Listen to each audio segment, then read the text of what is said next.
Welcome to Comic Book Streamland, and thanks for pulling up a seat. Tonight, we're chopping it up with real comic book creators, the ones out there in the trenches, making books and getting them into readers' hands on their own terms. This isn't a right or wrong kind of show. No gatekeeping, no ego. This is shop talk, like a late-night bar conversation or a barbershop debate. Raw, honest, and unfiltered. So if you're cool with being a fly on the wall, stick around. Drop a comment and let us know you're in the room. We want to hear from you. And if you're catching us on the restream, don't be quiet. Show us some love in the comments. Oh, and don't forget to take that big old stack of unread comic books and slam it down on those like, subscribe, and share buttons. We know that pile isn't getting any smaller, so do something with it. And without further ado, here is the crew that's going to be hanging out with me tonight. I got JayDee Calderon over from Dreamweaver Press, Tom Hutchison from goddamn Laser Blast in the fucking background. I was told there would be no laser blast, and I rejected that premise immediately. I was ready as well. Can I finish the fucking intro? Tom from Big Dog Inc. I mean, what's the name of your imprint? I mean, I don't know your imprint. Yellow Road Studios. From Yellow Road Studios, we got Mr. Amina Matt. From Midnight Hustle, Mr. Derek Gordon. And last but not least, who's going to be here only for a few minutes with us tonight because he wanted to show his face. You know, he's part of the crew.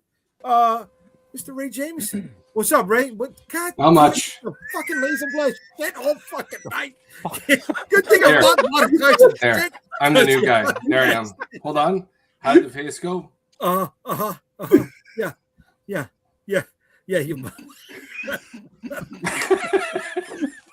The shitty motherfucking movies.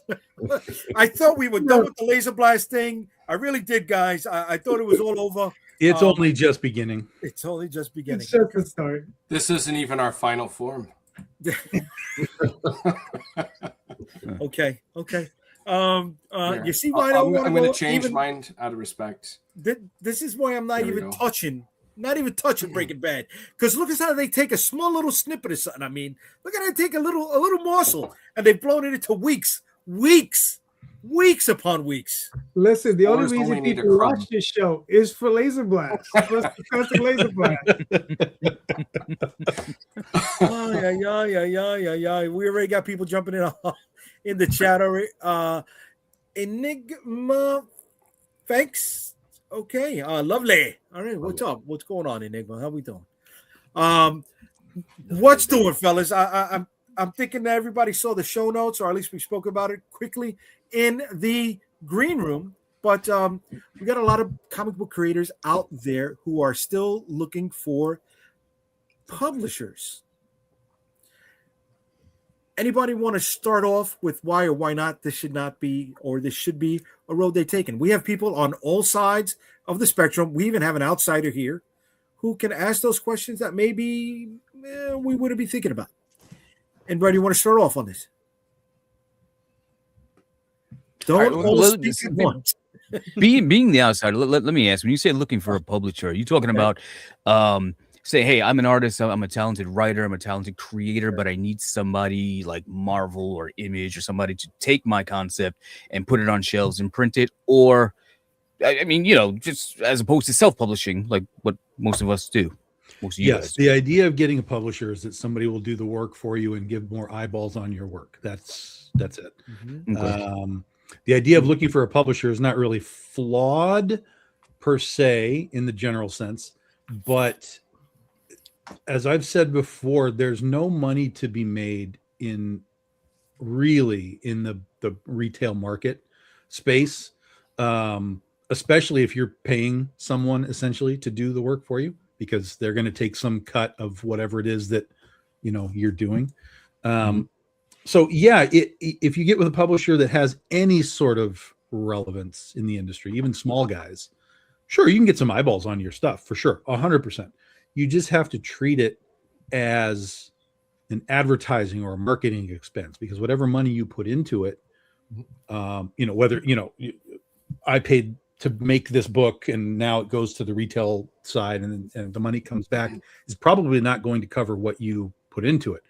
that's why a lot of times now the sort of the system almost is, I'm going to do a Kickstarter, I'm going to fund the book, I'm going to get it made, and then after that I'm going to take it to a publisher because it's all finished, and then maybe we put a new cover on it or something and send it to retail. And in that regard, you don't have to make as much money back because you've made it back on your Kickstarter. So there is sort of a new cycle of things that's been going on for the past few years. So let me ask this question though. In 2026, why would you want to get published? I mean, it's like, so back in the day for a filmmaker, they would have to find a company to say, hey, I got the script, I'm trying to sell the script or whatever the case is, and get a record label or a studio behind you just to give you the machine to push you. But in 2026, I feel like you guys have the tools. You guys have the equipment. You have the ability. You don't have it. False. Completely false. Because you said a key element there. You said a really key element. The machine. The machine. Yeah, but the machine is everything. The machine is everything, and the machine is not you. Yeah. Right. You are part of the machine. But for all of us to sort of, let's just call it level up, we would need the image machine. We would need the image machine to say, I am vouching for Tom. I am vouching for Calderon. We like his book. We're going to publish it. We're going to tell you to go buy it. We're going to tell the retailers to buy it. Now, if we were to do all of that, if I were to do that myself, I can still do it myself, but I have no clout. I am not Image Comics. I'm not Todd McFarlane. I am not any of those guys. I'm not Eric Stephenson. I am nobody but a guy trying to sell my own stuff. So the idea behind the publisher of whoever it would be that publisher has some aspect of clout to the retailer, who would then be the one deciding, I'm going to order this book and put it on my shelf because hopefully my customers, will want it. But the opposite would be, hey, why am I buying this book from Tom and Big Dog Inc.? I don't know who these guys are. Mm-hmm. Nobody's vouching for them, et cetera, et cetera, et cetera. So it's less machine. You still have a machine. You are still your own machine as a self-publisher, but to level up and really sort of make any sort of ripple in the lake, you need a bigger machine. But that's the thing. The machine is the value, right? The machine's already done it. They're going to do the legwork. It's like getting that rub. Like, hey, they vouch for me. They're part of the machine. We're going to put everything we have behind you, the money, the promotions, everything. But on the flip side, in 2026, what you guys are doing right now with Kickstarter is the equivalent to what the sluts are doing with OnlyFans. You have full ownership of your content. You can do what you want, how you want it, put it out there, and you've cut out the middleman. Of course, except that we still have no clout to the retail side of things. And the middle zero. I've been doing this for 16 years, and every time I now talk to retailers, they don't even know who I am anymore. Like, but now partially because I left that system, and I've been doing this myself, like direct to customer for many years now. So, like I said, yes, we have a system, we have a machine, we are the machine within ourselves. We can continue to do this the way we've been doing it, but to take another level up and have a different visual and a different sort of concept from retailers and from the larger audience. Like, listen to this. We might sell on Kickstarter 100, 200, 300 people, right? Mm-hmm. That's an infinitesimally small amount of people that buy comics. Yeah. So if you were to try and get into the retail side of things, even if you did it on your own, that still doesn't mean that the retailer is going to say, oh, I want this book. Mm-hmm. But if you were attached to Dark Horse or Image Comics or something along those lines, those companies have 30, 40 years of like, we know who these guys are. So if these guys are now vouching for Tom, vouching for Calderon and saying, we like this book, check it out, that's the level up. That's the next part of the machine. We're still our own little, like, we made this machine. But then there's Dark Horse machines and Image machines and those types of things that get you spread further. And those guys also have bonus connections to oftentimes places in Hollywood and people that are looking at those companies saying, what do you got over here? What's coming? What can we turn into a thing? So there's extra elements to the machine the higher up you go in the ranks. Right. Yeah. I mean, you wanted to say, oh, sorry, Calvin. I agree with Tom, but I have a little bit of a different take for a different type of creator, right? Because there's some creators that are just lazy. Yeah. They don't want to do any of this work. They don't want to do any of it. That's true. Like, all they want to do is draw the books. It's all those Canadians. It's all those Canadians. Blame Canada. Yeah. Yeah. You know, but Hold on. all they want to do is Blame draw and write the books, Canada. and that's all they want to do. You know, but yeah. But there are those types of creators as well. But yeah, but Tom's correct though. No, or they don't have the reach to the American market. Excuse me, the U.S. market, because Canada is part of the North American market, and that's something that Ray jumps in on. Yeah. But I mean, go ahead, buddy. Yeah, I think the decision as an independent creator to go with a publisher, it's going to depend on really where you want to go with things. Because from the way I see it, going with the publisher, more like HarperCollins or Penguin House, it's more about the distribution. They will get me into access into markets that, yeah, technically I could get there myself, but let's face it, the road from A to B is going to be so long compared to if I go through with them. So it really depends on what you're looking to do. I mean, the key item really is distribution. You know, what I've been doing with my stuff has been following more or less the Jeff Smith route of just getting my own stuff out there, and then evaluating at one point if a publisher is going to be worth it. You know, at this point, yes, I control my IP. Yes, I have all sorts of stuff. I have all my legal shit in order. But it's going to come to that point. Are you really going to be worth going to that next step? Since I have all my ducks in order, which is, of course, you know, just learning from those that came before me, just like the mistakes that they've made. So I made sure not to make those same mistakes. So when that moment comes, I can get a solid deal. But yeah, it could get to a point where I decide not to, where it's not worth it, you know, and I'll be okay taking the longer path to go where I want to go. Or it could be something good where Penguin House or something like that does come around and be like, okay, you know, we got this distribution deal with you for your books and blah, blah, blah. It really depends. Is there power behind it? Yes. Is there a lot of stuff behind it? Yes. But I think it's going to really come down to the individual creator if that is exactly what they want to do or want to go. Then to really evaluate, you know, my best metaphor is usually when you're starting a company, any sort of company, and you get to 100 employees over, you have to really evaluate where that company is going to go, because everything changes. You're not going to be able to take a look at everything. You're not going to be involved in all the processes. You have to trust and delegate all these processes to other people in order to get to that next level. Are you ready to let go of that?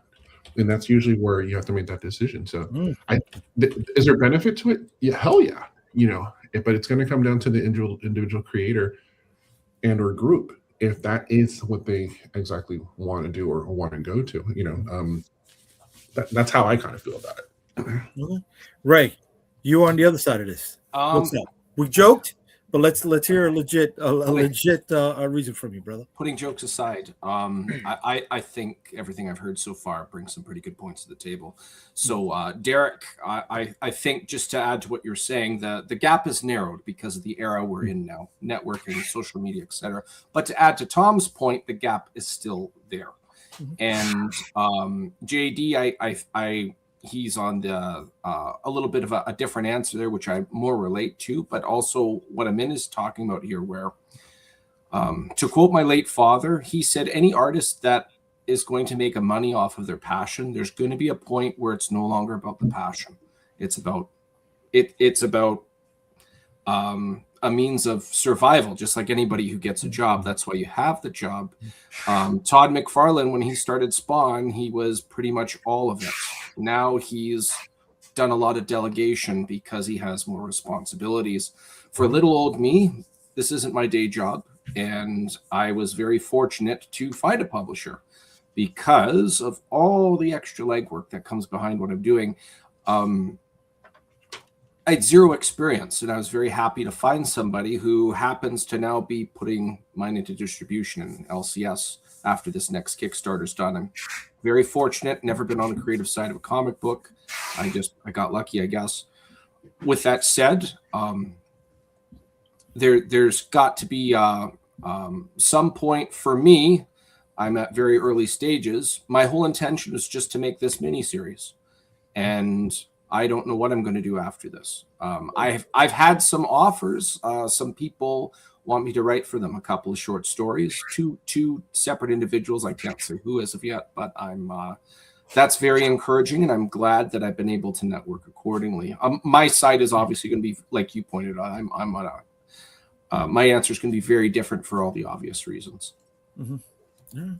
So it sounds like we're on the same page. Where at some point there's way too many plates to spin, right? And you start bringing people in, and if you have the war chest, the revenue to do so, you do it on your own. If you don't, then if opportunity arises, whether you knock on somebody else's door or they knock on yours, you go with the publisher who gives you more access, right? But it changes your framework. It changes your business model. You go from direct to consumer, which is what we understand, right? Selling mixtapes out the back of your trunk, right? Doing the jams and jellies, fresh market thing on Sunday mornings. How come no one sells comics out of their trunk? The equivalent. How come no one just like drives up somewhere and parks their car and opens the trunk and comics? Yep. I've done that. I've done that. Roadside comic sale. There we go. It was at Pittsburgh Comic-Con, and we were just unloading, and some people just came up to us and said, hey. It's a pop-up shop in the back of a Chevy Cruze. There you go, baby. Hey, that Chevy Cruze got me around. Okay, I cross country with that Chevy Cruze, baby. That motherfucker worked. But it's a mindset, right? And then sometimes there could be a possibility where some people don't even decide to go with a publisher, right? Some people become their own publisher. Look at Brian Pulido. He doesn't need to knock on anybody's door, right? But he's bringing in the revenue to but he started with somebody else. In the early days, he was with somebody else. But then he became his own entity. Sort of like with Image. They started with Malibu, and then they were just like, never mind. We'll do it ourselves. Oh, he started Chaos with somebody else? Yeah. Okay. He was with Eternity or something like in the early days. Okay. Oh, then, yeah, that's right. Yeah. Okay. And he wasn't there for very long, and then he was like, we'll do this ourselves after a couple of years. And then he was licensing stuff also, right? He did the same way the Image guys did the Captain America Fantastic Four. Well, he came in at the right place at the right time. He was there for when the toys were popping, and everything was, the speculator market was crazy. Like, he was there at that right time. He and Image and Billy Tucci and all those kind of guys came in right at the right time, where everything was exploding, everything was licensed out, everything was just I'm here's another check, because we want to make another merch thing, and it was all working at the time too, hardcore working. Aspen had Fathom figures and all that kind of stuff. So yeah, those guys all came in at that right time, and it all just completely clicked, because that's where the pop culture market and the comic book market was just blown up. Right. Okay. All right. So, I mean, at what point do you think somebody should jump in and look for a publisher? If they are struggling on their own to do the work outside of the creative side, you have to be able to do the creative side. If you can't do that, you can't be here. If you can't do the creative, you can't be here. But if you can do the creative, but you struggle with the business and you struggle with the outreach and all that kind of stuff, that's what a publisher can potentially do for you. Doesn't mean that they will go all in. That's where, again, there's levels of publishers, all the way up to like Image Comics as like the top place for indie creators, to get published. I mean, if you go to Dark Horse, that's good too, but Dark Horse is a company that's in big time flux right now. Nobody knows what they're doing. A lot of the smaller guys like Vault and Mad Cave and things like that, you're seeing them kind of go up and down all over the place. Distillery now, who knows what's happening with them. So there's no guarantees for anything. And in the 16 years that I've been doing Big Dog Inc., I could probably sit here and come up with about a dozen publishers that have come and gone in that time that had names attached to them, like big names, had money behind them, had Hollywood connections, and they're gone. And I'm still here. I'm by no means flourishing. You know, it is basically Big Dog Ink is me and whoever I hire to draw the books. So, you know, there's no machine here, like we've talked about, or there is, but it's the tiny little, you know, moped machine that we're doing over here. And I need a Harley machine. It's a couple of cogs. I want to tack on to something that you're talking about there, Tom. Derek, I don't know if you remember years ago, you came to New York Comic Con with me, and you were doing the interviews with a lot of those publishers that Tom is talking about, right? A lot of them not around anymore. There, dude, I don't remember one that is still here, and that was 2012, maybe, I think. 12, 13, yeah, give or take. Right? Folks, I got a jet. Okay, Ray. It's nice to meet you guys. Thanks Good for to see hanging with everybody us. else. Thanks for Thanks giving for us knowledge, your, Ray. your input Have a on good this, brother. All right? Appreciate it. You know, and they're not here, dude. They're not here anymore. I think another problem, dare I say, if it a problem, is that when it comes to comic book art or just even just the arts in general, there's that whole thing that artists should not be involved with the business side of things at all. Yet, in all forms of entertainment, we have seen constant everybody getting screwed over left and right. Oh, I didn't look at the contract. I don't understand what the contract was about. Or this other deal, left and right, blah, blah, blah, blah, blah. That needs to change, because what you are creating, it's a property, it's a product, it is yours. You created it, but you also have to be very smart and savvy to have all the control around it, which means all the administrative, boring stuff that comes with it. But that gives you a lot more power in short and long run on what you're creating, because you're not going to let yourself be swindled and on a contract, because you're very well aware of what to look for, what not to look and everything else. You're also very aware of just the usual shenanigans that go around, and not just in this industry, but the entertainment industry and in general. So yeah, when you're working with your own property or artwork or illustration, you have to be willing to take care of the administrative stuff behind that, which I know for most people it's kind of boring. Oh, I have to do account. You got to do that. You know, you got to run your business, because if you don't, someone will come in and run that for you and get you right out of there and milk you. So I mean, that's one of many things, like Tom has mentioned. You know, over the years, like I've seen the publishers come and go, a lot of money, this and that, blah blah blah. And of course, once the dust settles and you start hearing about all the shady stuff that was going on behind the scenes, left and right, you know, give credit to Tom that he's still around, regardless if he thinks he's on a moped. But for most of us, he is on the Harley, because he has survived. He's still doing his stuff. He's still getting it out there. The name is still valid, and it's still running, not like in a bunch of other places. So, and that is, I'll give credit to Tom, that is because not only is he dealing with the creative side, but he's also doing with the administrative side, the boring side of art, which we all have to be really savvy and aware of in order to survive. Sometimes that part takes up a lot of the day, a lot of the work time. It's frustrating. Yeah. I mean, when I was, so Klaus Janson was my mentor for the longest time, and that was one of the chats we had. How do you do it? And he's like, well, that's easy. I have my work time, but the rest of the time it's with lawyers, my agents, this and that, blah, blah, blah. But that's the price you pay to do this. You know, he would mention, you know, John Romita Jr.'s schedule, which was even more hectic. He would mention other people's schedules. And he said, yeah, but all of them have to deal with that other side as well. You know, you have your time to draw, but the price you pay, you know, as we get older or whatever, to be able to continue doing that is for you to manage all those other things as well. And of course, depending on how you are, then you have, you know, your family members and whatnot help you out with that, because they may be a little bit more savvy and whatnot, and aware of like accounting laws and whatnot. But that is the price that you pay in order to kind of continue doing this full time. You know, and ask anyone who's a professional at any level, and they're going to tell you, I can direct a great film, but I got lawyers, I got agents, I got all this other stuff in order to help me continue doing that and to protect me as well. But that's, I think that if you're well aware of that's how the game is going to play, and then you're going to be a player in it, it should be no problem, you know. And I'll even go back to even Tom's comment about a week or so ago about artists, you know, kind of pushing back on edits on stuff. That's part of the game too, man. You know, your final product doesn't happen until it's printed. In the meantime, if you got to make a change here, you got to make a change there, That's the price you pay for wanting to get published and being in comics or film or whatever. Just do it.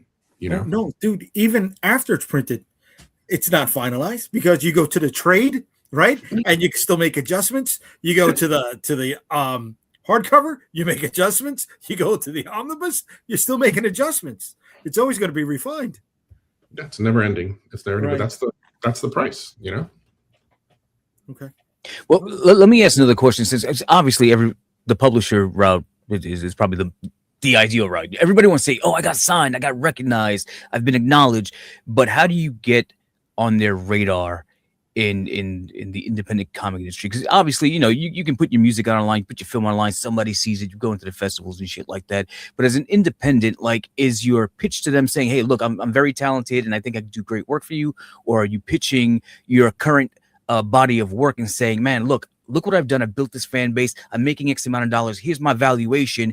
If we were to work together, I could see us getting to that next level." What is the best pitch for a publisher to actually get that interest in your product? Because I don't think it's tough a game. pitch. I don't think it's a pitch at all. I think it's once you're making money, somebody else is going to take a bite of it, and then they're going to knock on your door. No, but that's not even really what happens anymore. I mean, unless you are somebody who's working for Image and you're seen, people are talking about you. If it's us trying to do the pitch, which is I think what Dara's kind of getting at. If we're like, how do we pitch? There's two ways. One is you're pitching your own thing. Hey, I make Critter. I think it would work for you as a publisher. This would work with your audience. Like, here's the book, et cetera, et cetera. The other thing is to go to publishers like, for example, what is it, Mad Cave, who does things like Battle of the Planets. They do books, so they're actually hiring people rather than looking for books. And in that case, that's a different pitch. So that's like, hey, I make Critter. I make this sort of anime adjacent thing. I'm a big fan of Battle of the Planets. I think I could write for this book if you had something that I could do. Do you have an annual? Do you have like a short story? Do you have something that I could like show you what I can do? And then if you can get that job, then it might lead to more jobs. But so but each publisher is going to be very different. Some publishers are just looking for who has a book that we can publish, and some are actually Dynamite Comics, for example. I went and pitched myself to them. I said, I can write this stuff. Here's what I want to write for you. And I was like, I want to write Bad Kitty for you, one of your Chaos books. So I pitched myself. I pitched the idea. I got the job. They did the book. But if I were to come to them and be like, I've got Critter, do you want it? They'd be like, no, we have all of this. We don't need your crap. But if you want to work for us, we might have a spot for you. Mm-hmm. And then you have to do the Kirkman route, right?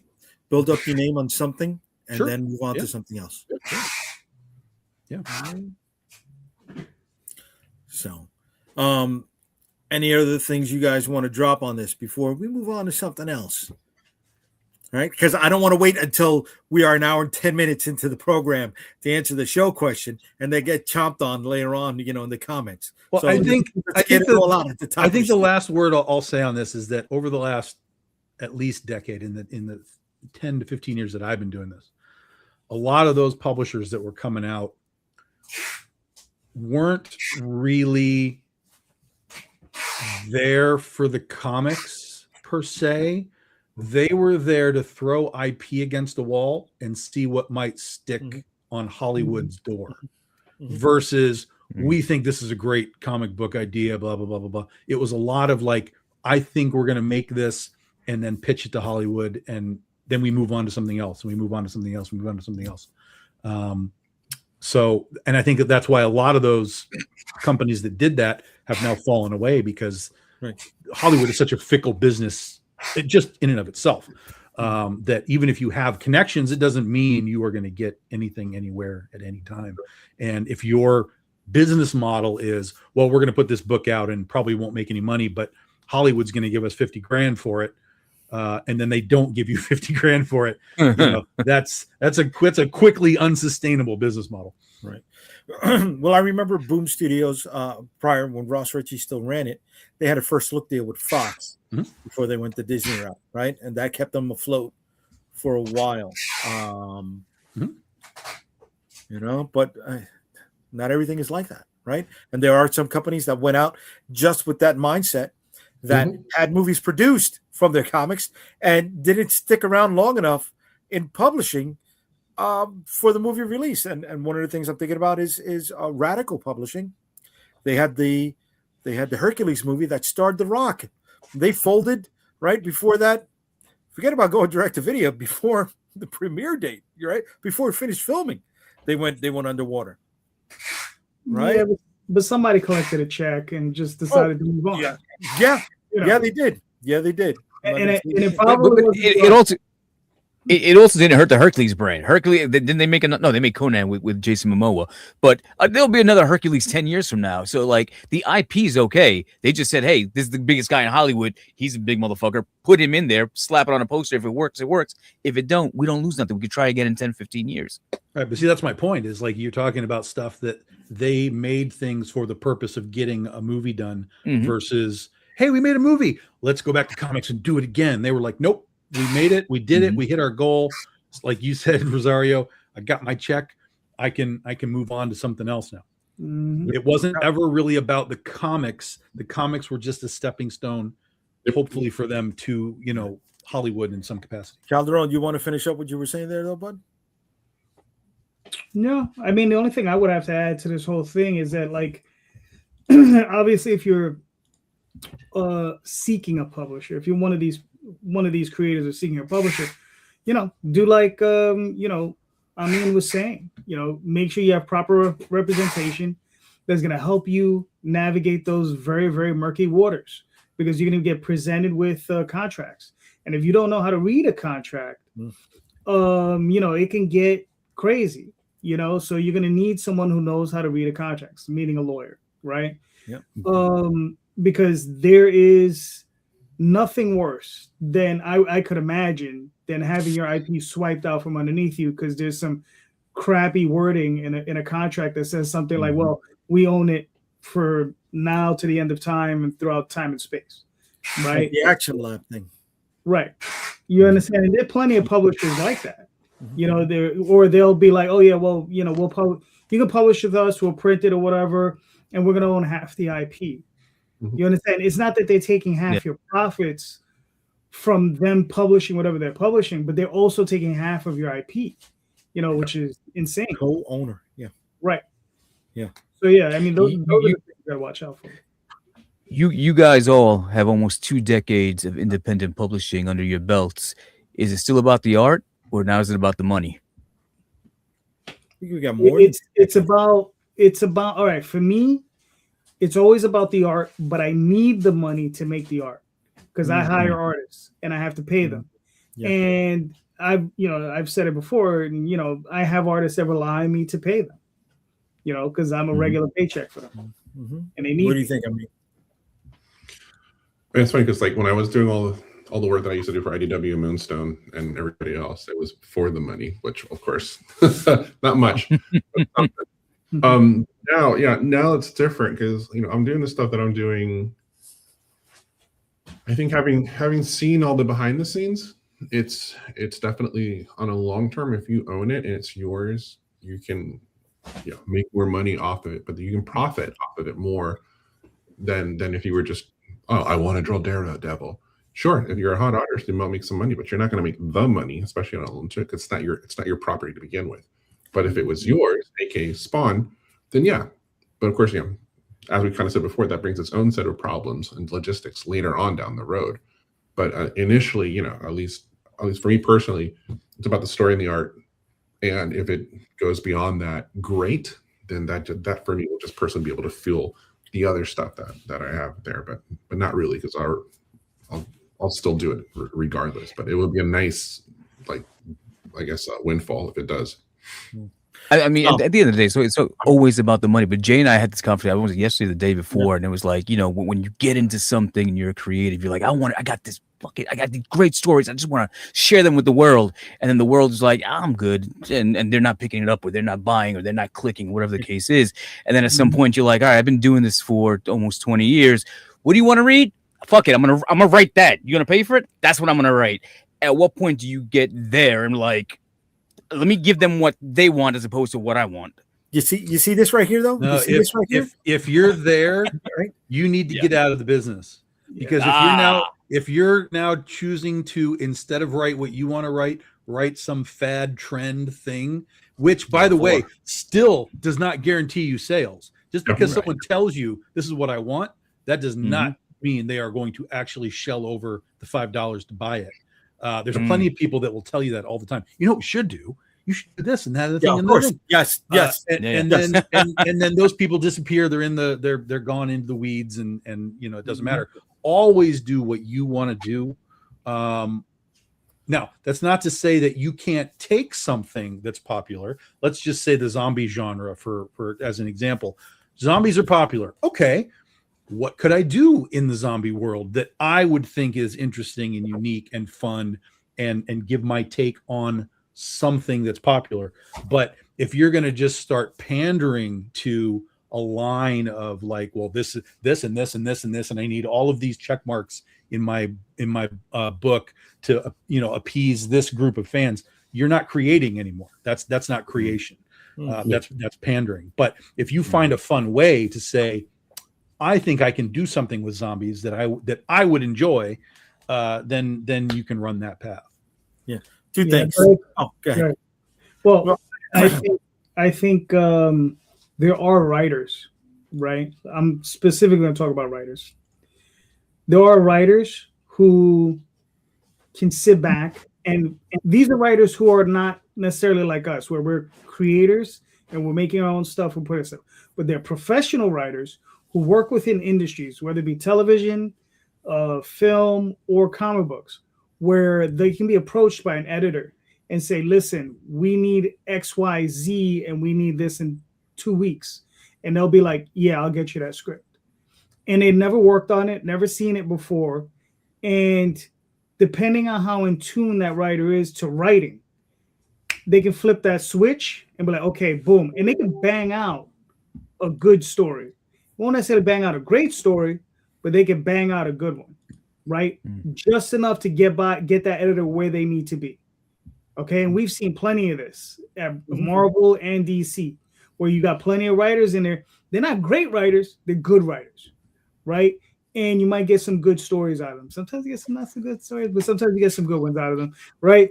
But you can flip that switch. And I remember when I was working for the couple of years that I worked professionally, the projects I was presented, I didn't know anything about them. Right, they were anime projects, whether it was La Blue Girl, or Tenchi Muyo, or Phantom Quest Corps. I got presented these projects. I didn't know anything about them. They sent me videotapes. I was like, all right, let me watch these, and I treated it like a job. I studied those tapes. I took the time to look at them and develop a story. I said, all right, what's going to be fun? So it's something fun for them, but it's also something fun for me, because you do have to try to love what you do, right? And I did my best to do that, right? I think so it's a little different when you're talking about that, especially when it comes down to professional writers, right? Those professional writers, you hear Howard Chaykin. He says he worked in Hollywood for, I don't know, it was 10 or 15 years, and he says, dude, I was writing stuff I would never watch.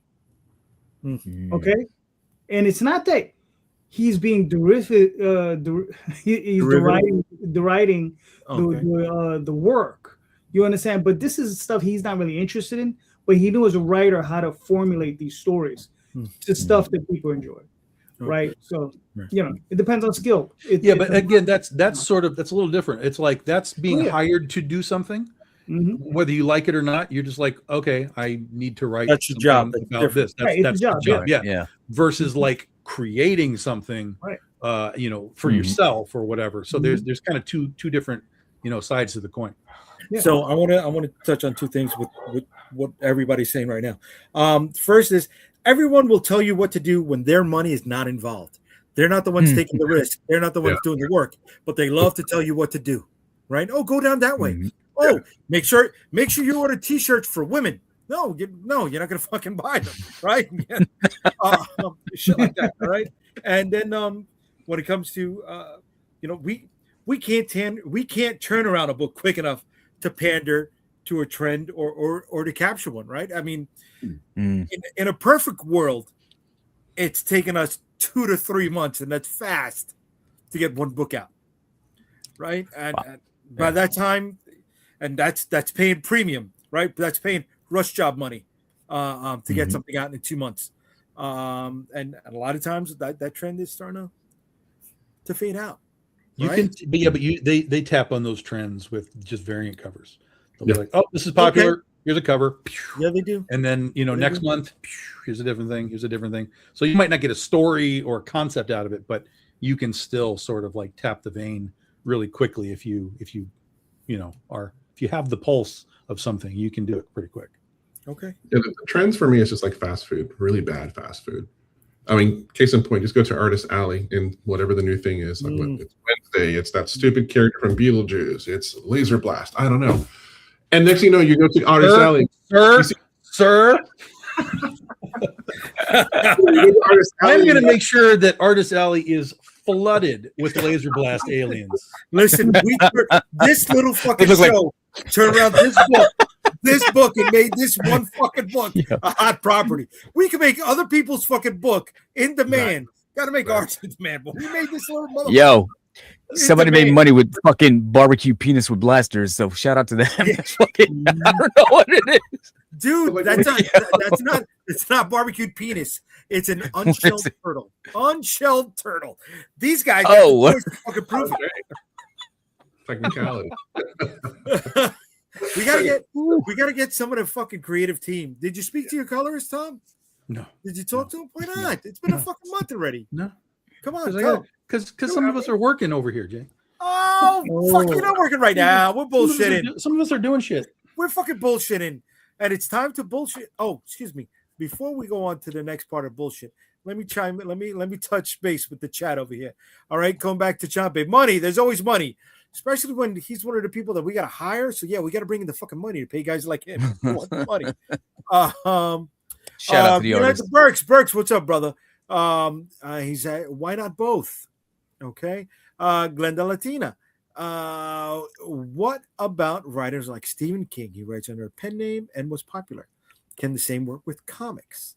Oh, there's plenty of pen names in comics. Plenty of pen names in comics. What's the name for a director when they don't want to be associated with a film? No, I don't remember. Oh yeah, they have like a pseudonym. I forget it with it. But I've seen it in comic books as well. That same name. I just don't remember. Derek, you're the movie guy. You should know that. I don't know. Alan Smith. There you go, Alan Smithy. There you go. Yeah, Daft chimed in. All right. Come back to Champe. It's like musicians. You want to try new things? Sure. But don't expect sales. If you want money, stick to trends. But trends tend to get boring and overused.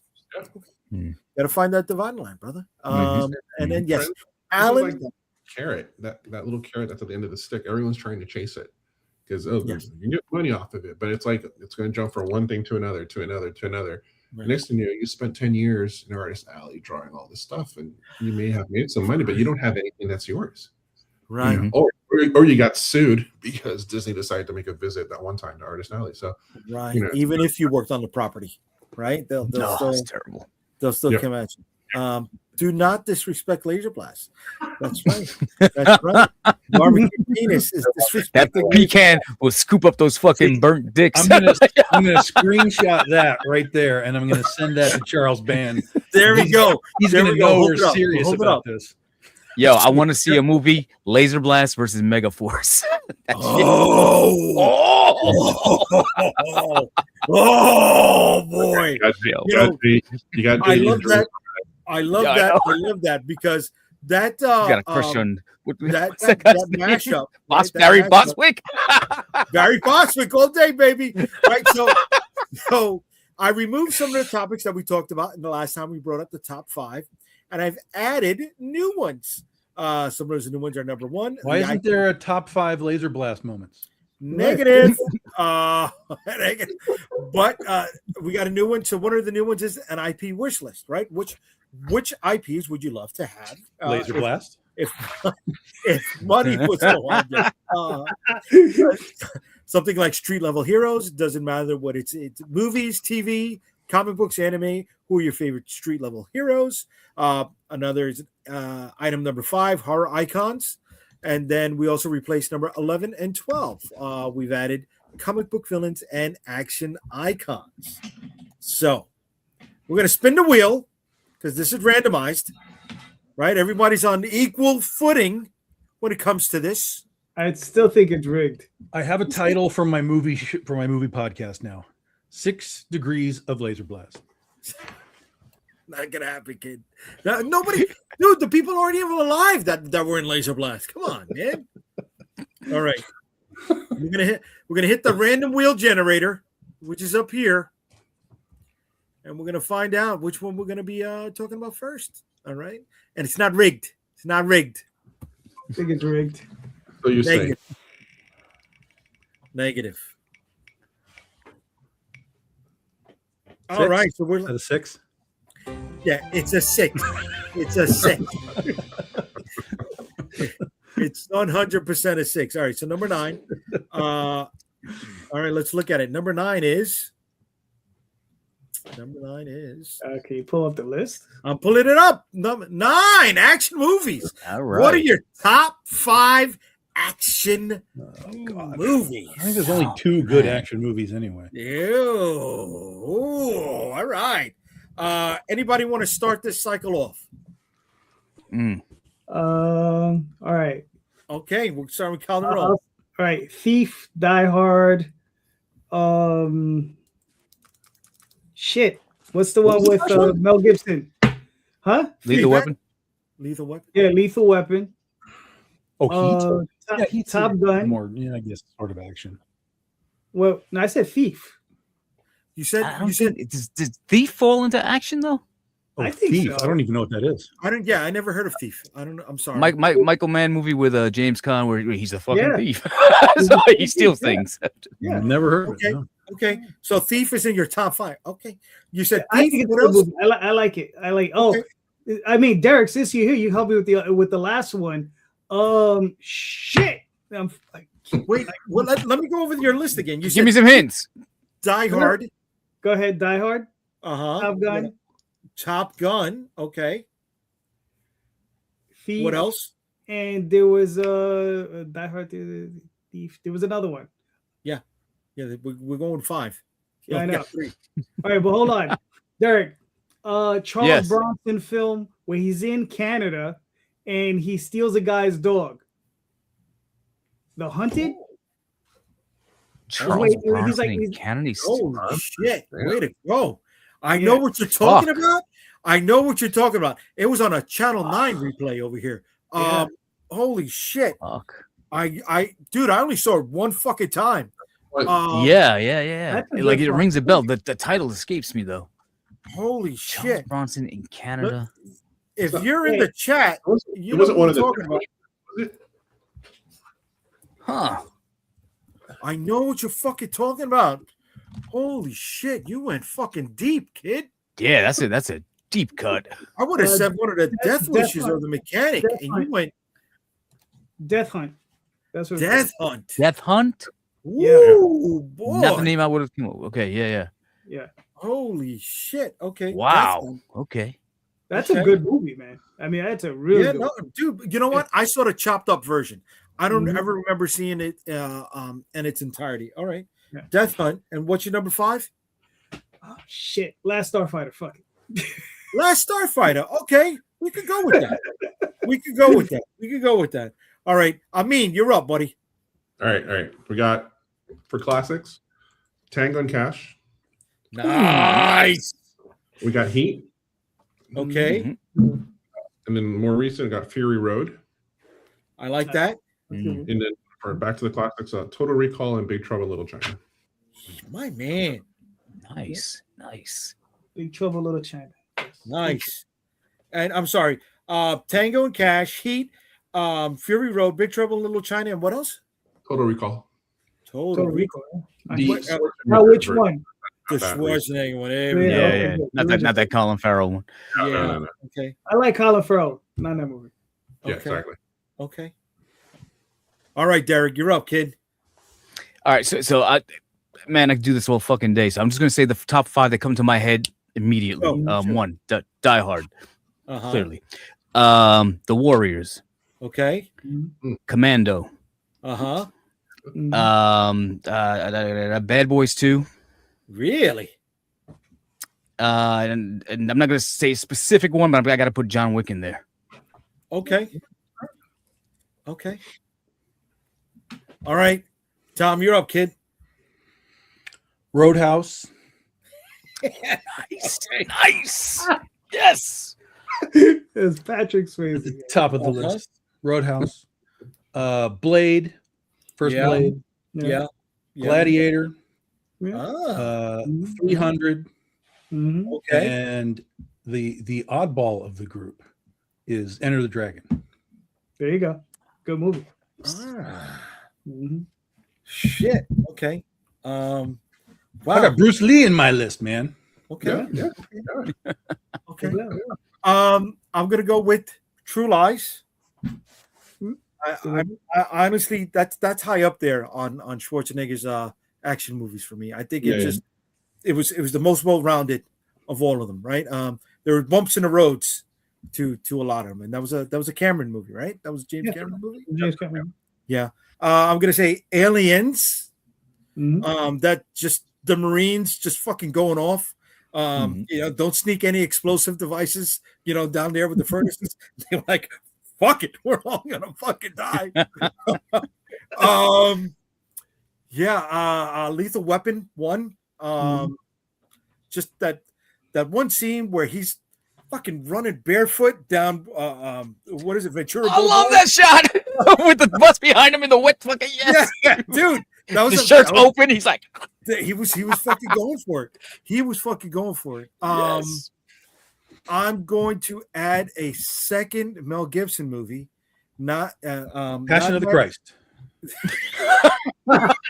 He nailed it in that one. I'm going with the Road Warrior. It's like a 1 hour action scene in that show, in that movie. The Road Warrior, for a very odd reason. The chaps. You're gonna laugh, almost really close.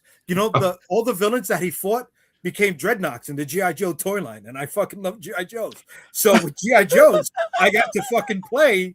I got to replay the fucking road. It was the chaps. It was the fucking chaps, right? Humongous wore the chaps. So were you tying Duke to the front of the Thunder Machine? Is that what you were doing? I never fucking. I had the Vamp. The original green Jeep. But yeah, no, dude, that's the Thunder Machine is a legitimate Mad Max. 100%. I never had the Thunder Machine. That was the thing. I was poor. Disappointed. I was poor. Yeah. So what did I said True Lies. I said Aliens. I said Lethal Weapon, Mad Max, and shit. For a fifth one? Now Muppets Take Manhattan. The Great Muppet Caper. That's the shit. There you go. That's the one I meant. Because that's the That's one what you meant. Great Muppet. Miss Piggy runs the motorcycle through the glass. Yeah. Yeah. Oh, not Trying to catch not them red-handed. What not color are the their water- hands now? The coordinated water scene. Yeah. No. Fuck, man. This is your game, man. Come on. I know. Say a comic book Just movie. one that comes to mind. You're not getting married to the fucking idea. Just Superman toss 2. one out. Superman 2. Superman 2. Yeah. Yeah, I'll go Superman 2. A lot of action. It was a lot more actiony than the first one. I think there was. Oh yeah, of course. Yeah. So I'll go Superman 2. All right. Wow, we got through that quick. I didn't think we'd go through that so quickly. That's a shirt. Well, I think that's a didn't shirt realize- somehow. Huh? I'm gonna put Australia in quotes and put it on a shirt and just see if people get Nobody's it. gonna You know get what it. I mean? You say put it in quotes, Australia, and then little slash Lex Luthor, and just see if anyone really knows what the hell I'm talking about. All right. So look, we got some people in the chat that chimed in. Uh-huh. So let's see what they said. Oh, the raid. Yeah. I know. All That shit's right, fire. Wonder Woman 84. Well, that was a joke. Get the fuck out of here. Yo, ban him from the chat. Release the Gordon cut. Okay, the Raid. Yeah, The Raid. Damn right, Raid, William. Great fucking movie, Raid. Yes.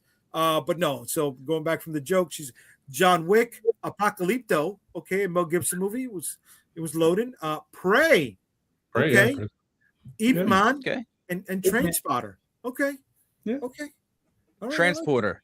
Transporter. Transporter, yeah. She Not said a train spotter. Transporter. Train spotter. Train. That's my. Jay hasn't made any money because he still hasn't hired a proofreader for his comics yet. Is that like the dreadnought? That shit got typos long galore. lost president, Train spotter? Calderon, you didn't need to laugh too hard at that one. You didn't to laugh too hard. At that. Motherfucker. You didn't need to laugh. Listen, I read some of those books. I know what he's talking about. Motherfuckers. All right. Go back to the wheel. We'll go back to the wheel here. Okay. All right. So we gotta take 9 out of this. All right. Exclude number 9. All right, we're spinning her up. Oh, can't show that on screen. Can't show that. Fuck. Okay. All right, number 8. And number 8. And number 8 is. Told you it was rigged. Yeah. It's not rigged. Not fucking rigged. All right. Number 8 is martial arts. Okay. Damn. Martial arts movies. All right. We started with Calderon before. I'm going to start with Amin this time, unless you're not ready. If you're not ready, we'll go to somebody who thinks they are. More. No. Yeah. So what I got so far, which is funny because 2 of them have the same word in the title. Okay. Enter the Dragon, because you have to have a Bruce Lee movie. Mm-hmm. The Last Dragon, because you got to have an 80s action movie in there as well. Crouching Tiger, Hidden Dragon. Okay. Is a good one. I'm still missing the last 2. So. Okay. Oh, You want time? Okay. Shit. What's the blind samurai guy? Satichi. That. Zatoichi. Which one? Zatoichi. Yeah, that one. Yeah. Okay. That's a should series. remember. It's like fucking. There's That's like a good 30 stuff. of them. Stuff Oh, it's a right great. there. Yeah, it's a great series. Yeah. Okay. So you Um, got Into the Dragon, The Last Dragon, Crouching think Tiger, Hidden Dragon. A lot of fucking Yeah. dragons. Yeah, Seven Samurai. With the last 7 one. Samurai. Classic, brother. Mhm. Classic. Okay. Anyone want to go next? Or if not, I'll just go to Derek. No. I'm still thinking this one out. Okay. All right, I can go next. Let's go, Calderon. All right. The Blade, not to be confused with Blade. The Blade. It's called Okay. The Blade. Yeah, it's a film about remember the old Shaw Brothers movie with the one-armed kung fu fighter? Yes. This is a remake. Far grimier. Okay. Like grimy as all hell. Great movie. Okay. Burning Paradise, another great movie.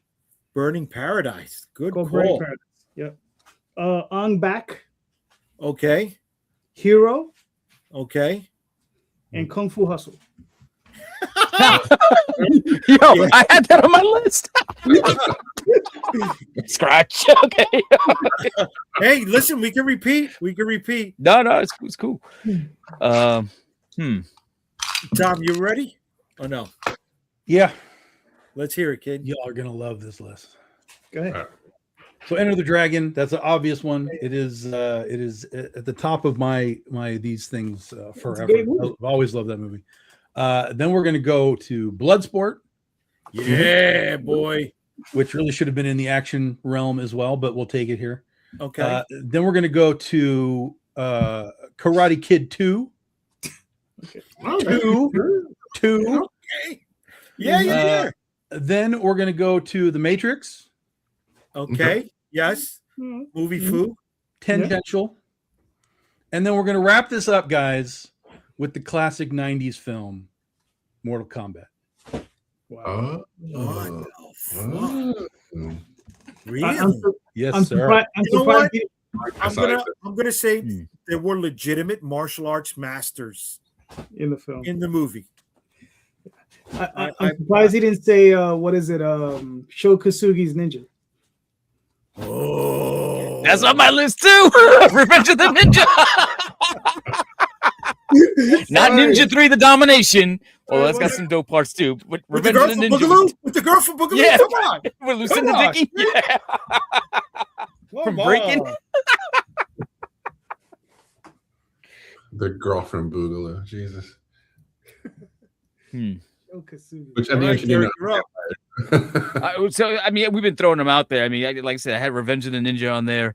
I gotta throw John Wick back in there because those fucking movies are just great hand-to-hand combat. Plus the Raid, which was already mentioned. The other ones that I got though, Kill Bill, Okay. the first one, and one which I'm not sure if you guys are familiar with it, but it was fucking one of my all-time favorites. Always on a Sunday morning or Saturday morning on Channel 5 in New York. Lead was James Ryan. The one that I like is the sequel, actually. This was called Kill and Kill Again. And I don't know. It's they had one that was kill or be killed and kill again. And he rounds up the posse and they got to go stop. I don't know if he's a Nazi soldier or whatever the case is. And he's holding a tournament. And so, dude, this fucking movie's wild, but it's a great Saturday morning kung fu flick. Yeah, I remember seeing this a long time ago. Okay. Mhm. Kill and Kill Again. I don't remember that one, dude. Yeah. Shit. Okay. So white guy too. I think he's white, and then he would kick ass, and every time he would fuck somebody, he'd go yeah. So my whole childhood, I'm fucking be like yeah. I beat my kid's ass like yo, clean your room, yeah. So like,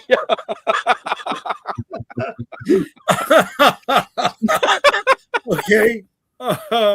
Okay. All right. So I'm surprised this was off of your list, guys. But Five Deadly Venoms. Mhm. I mean, what do you? Yeah, it's all right. it set up the It's whole. good. Yeah, it's just I feel like I've seen so many versions of that. Yeah. It's like you see so many versions of the Magnificent Seven, like Five Deadly Venoms, the same Yeah. shit. Yeah, but Okay. All right. I'm gonna go with Ong-Bak 2, not Ong-Bak 1. Yeah. I think it was Raw, plus the whole mystery behind it, where he disappeared for 2 weeks, and they thought he was dead, but he was just off in the fucking jungle, fucking tripping out or something, or depressed or whatever. That's why the movie ended the way it did. I don't know if you guys are familiar. The big fight scene in the end, and it says, it gives you one of those still clips, right, from the non-talky movies, and it says, and if you want him to live, pray. You're like, what? Well, it ends that way. It fucking ends just like that. actually, he went off to become a monk, which they said in his country is not unusual. For a Really? man to take some time and become a monk. He had a And then come mental back to regular breakdown at society. the end of before wrapping the movie. That's what he had. What was that guy's name again? I forget. Tony Jaa. Tony Jaa. Tony Jaa. Yes, that's what it was. Yep. Tony Jaa. Yeah. Little honorable mention for Godzilla Final Wars too. There you go. No, that's a rumble. That's a Oh no, sir. No, sir. You have not seen Final Wars. You don't know what I'm talking about. okay. All right. Okay. You guys brought it up with the Raid. The Raid was just so fucking brutal for a martial arts film. I mean, holy shit. I mean, Yeah. wow. I'm gonna go with Man with the Iron Fists from RZA. Right, he took his whole love. He does what we did, right? He took his whole love for the genre and just put it into this fucking movie.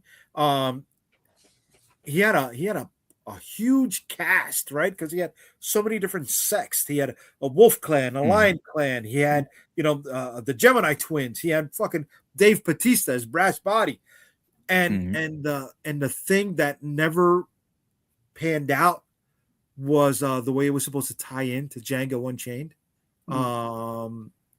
That they never realized, that's how the RZA ended up showing up all the way in China, because he was part of the chain gang from Django that escaped in that scene.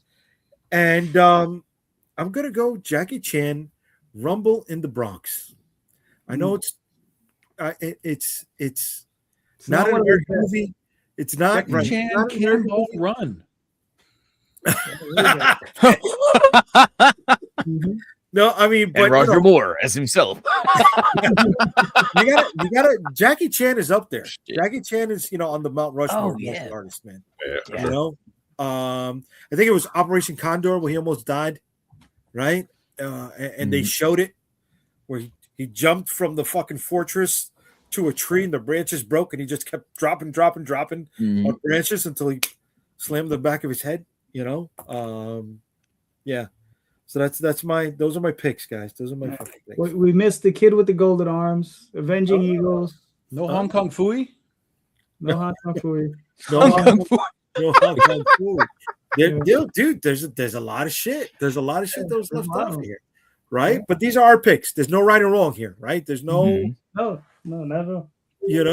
there's no experts. These are just guys with it. He's with the experience. number one super guy, though. I'm going off the top of my head, top 5, real fast. Not even all time, just whatever comes, because the gummy just hit. So it's a little. I'm fucking yeah.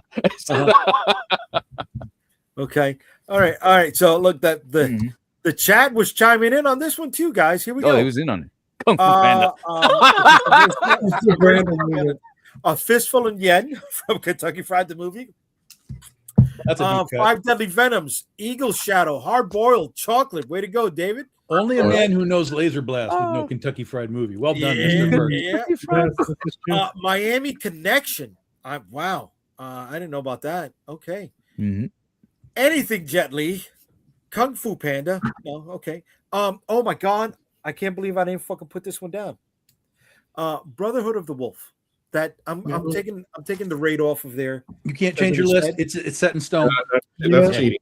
Set in stone. Set in stone.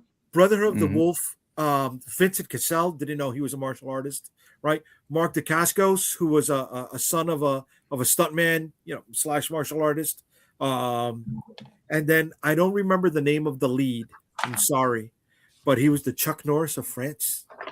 He was a kickboxer who won a bunch of titles, and the way they played that movie out, where you didn't know, and after Mark Dacascos was killed, he just he went off, and you're like, oh, great fucking movie. Yeah. All right, back to the wheel, guys. Beverly Hills Ninja. Come on, William. Come on, William, bro.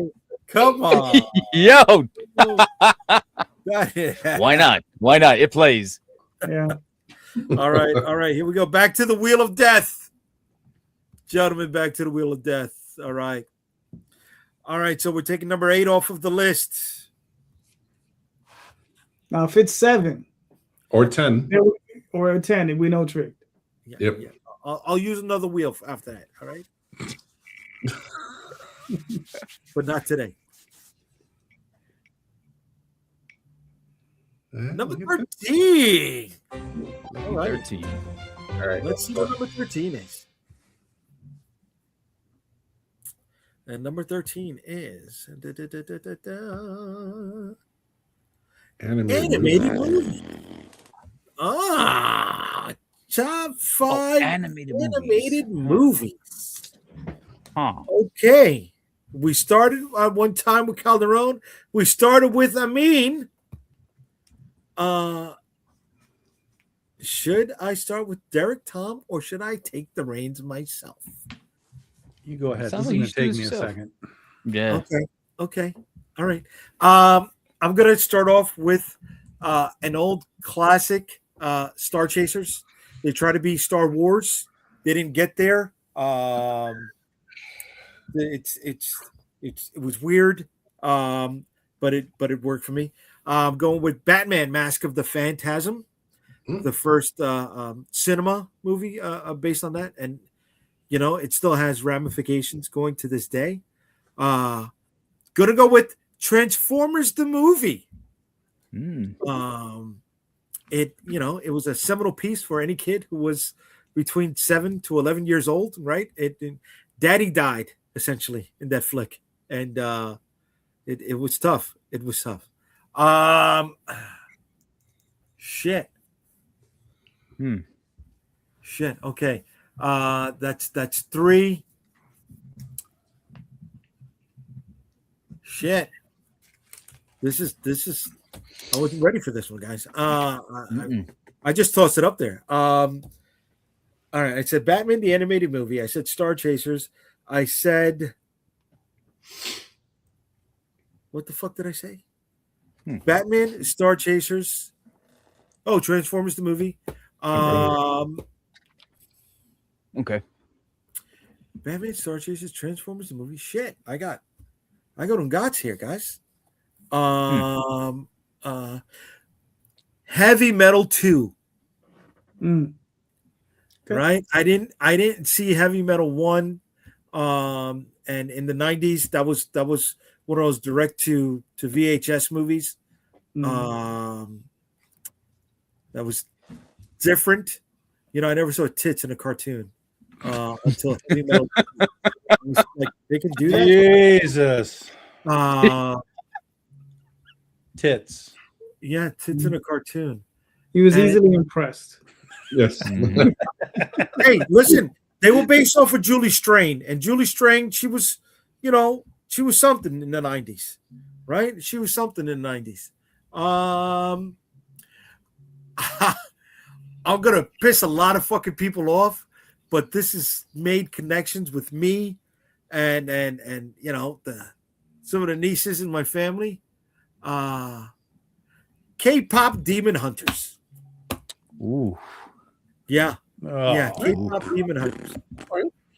Yeah.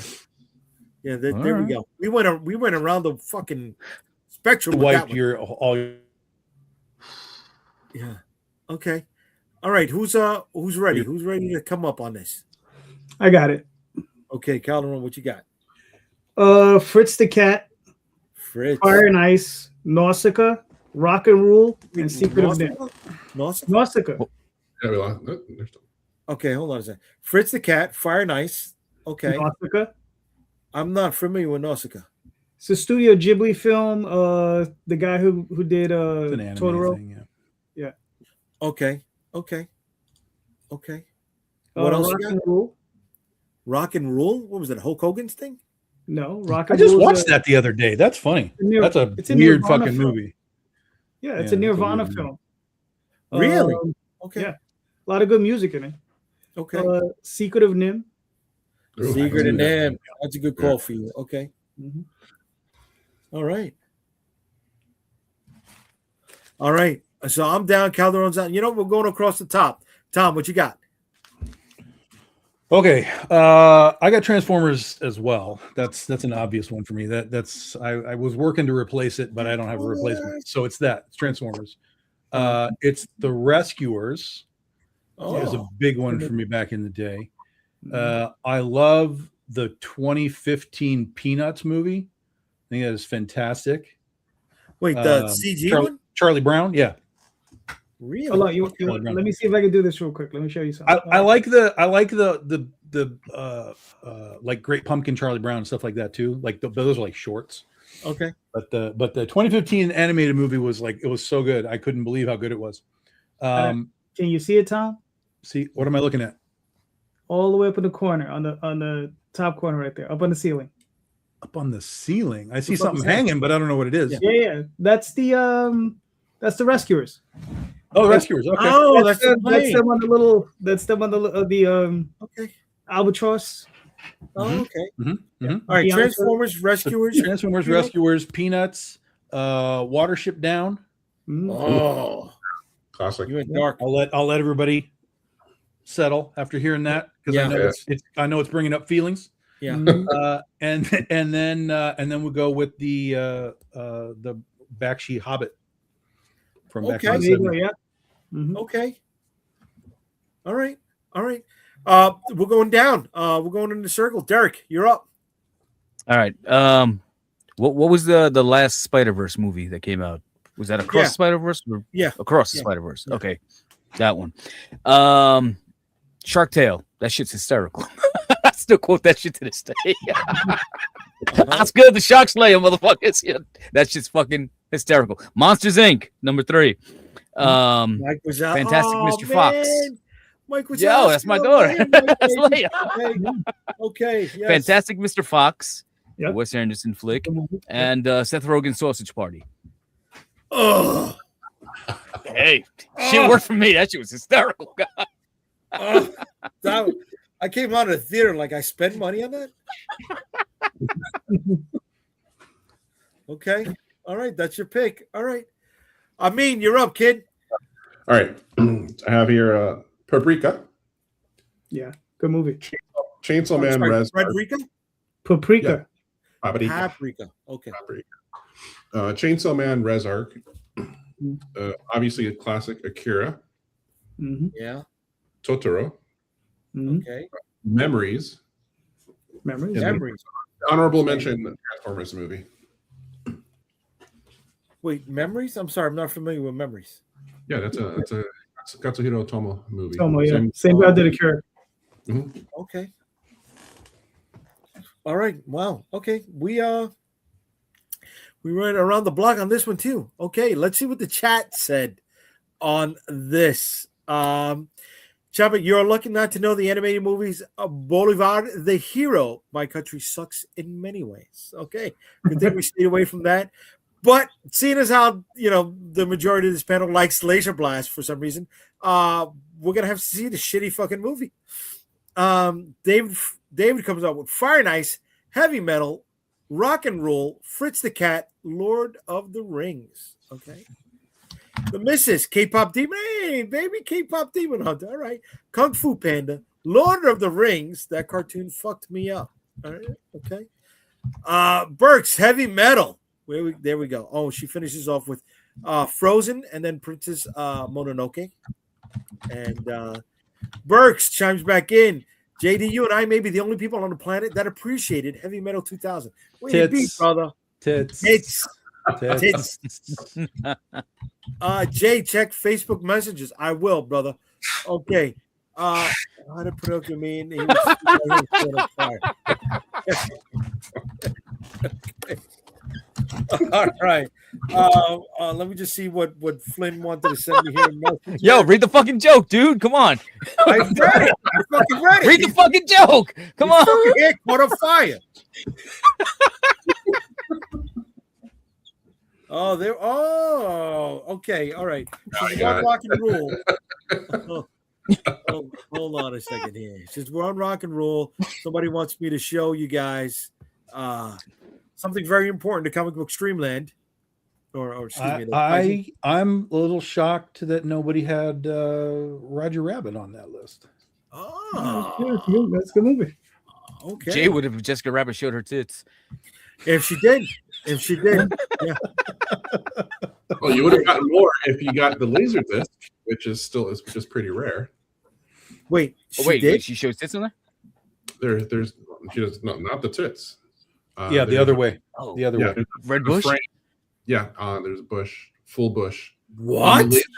On the laser disc, there's one frame. I forgot the scene. Tom might remember that one. Yeah. He's coming out of the car, and they animated full blown, just that one little frame. The Rescuers has new. They did a Sharon Stone thing. The Rescuers has tits too. Really? There you go. Rock and roll. Rock and roll. Way to go, Dave. All right, brother. 9.8. I was surprised by that movie because I hated Heavy Metal. I was like, this is some trash. I don't like a lot of those movies, but this I just watched just on a fluke because I was like, all right, let's just go.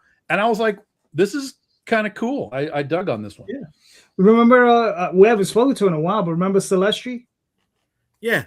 Yeah. He did the cop and a couple of the other characters, and I think the sister. The sister with the roller skate. Oh, I'm talking to Tom. I like. Okay. I don't know who Celestri is. Mark Celestri. For you and for Derek, and I don't know. I mean, if you know, the only good part of the Star Wars Holiday Special was that animated short of Boba Fett. Mm-hmm. Yeah, John Celestri did that. He drew that sequence. Oh, okay. Yeah, but he also worked on Rock and Roll. Got it. And he did. You remember the two big guys, their sister? Oh, Cinderella? Oh yeah. Yeah. He animated her, and he did Mylar, and I think he did the cop. Okay. So was Selectri a Bakshi guy, or was he the other one, a Bluth guy?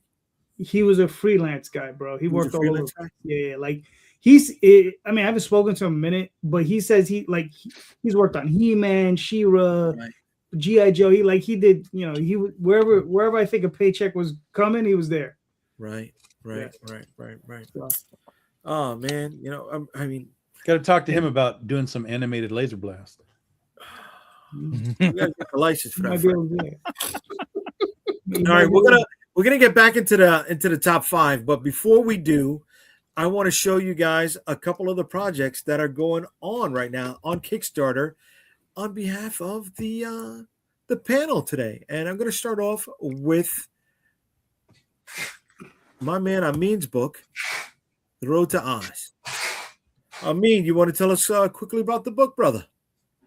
Yeah, this is chapter 3 of 4, and in this particular chapter, we get to see the rekindling relationship between Scarecrow and Dorothy.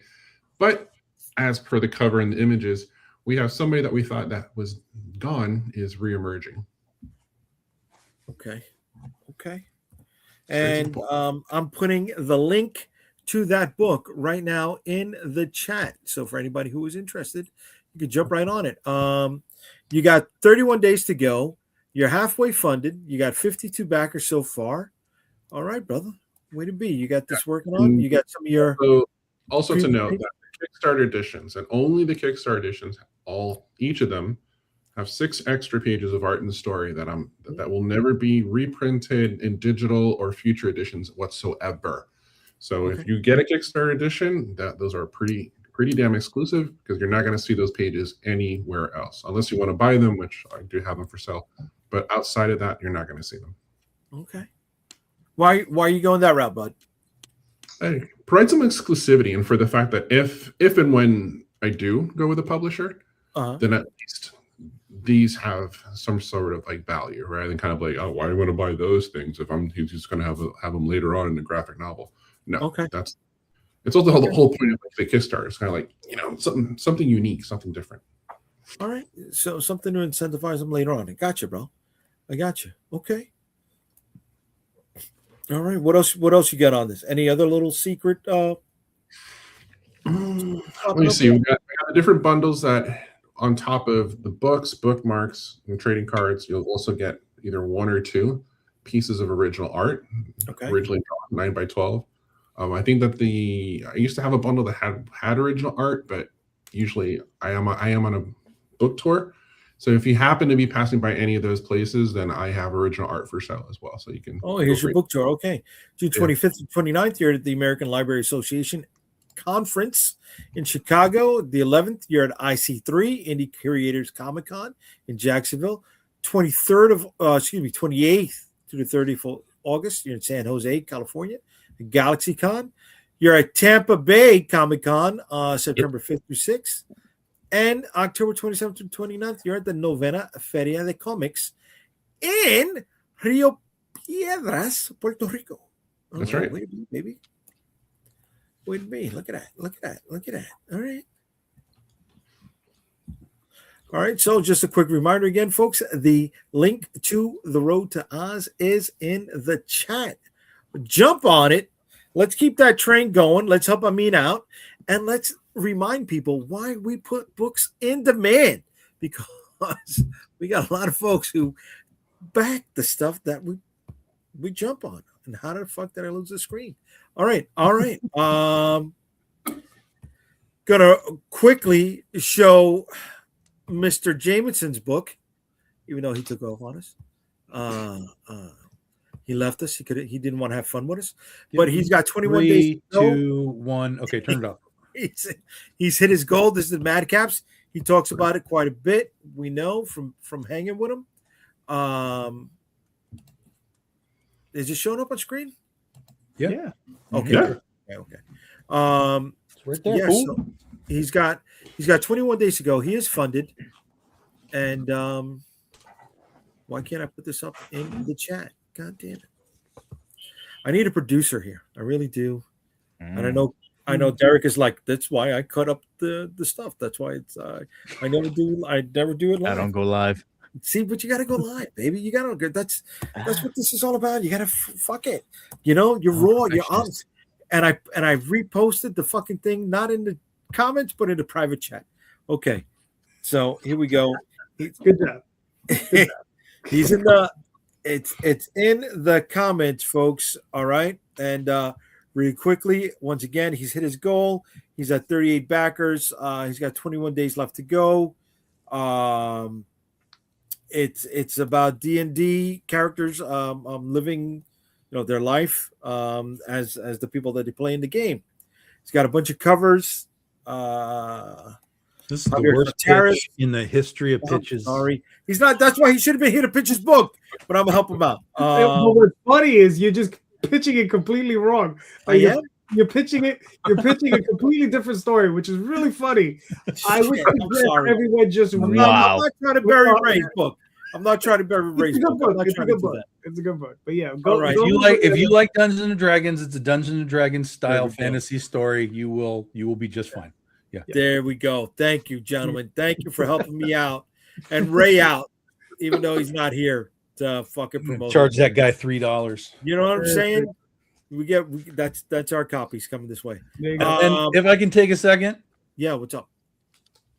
These. Oh, I gotta turn the thing off. You want a single? Here, we're gonna give you a single. I'm gonna turn my my stupid thing off back here too. Yeah.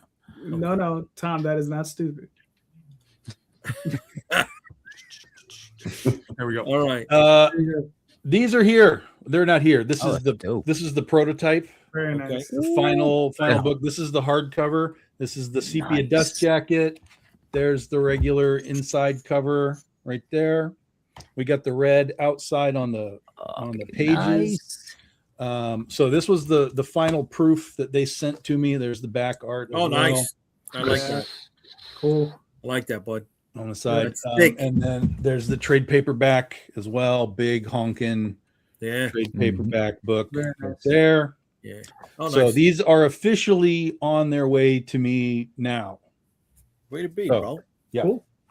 Way to be. Those are some knuckle breakers right there, kid. Oh, yeah. Yeah. These are good spider killing books. Uh-huh. Yeah. But they're not like those like Marvel and DC omnibuses that are like 1,000 pages.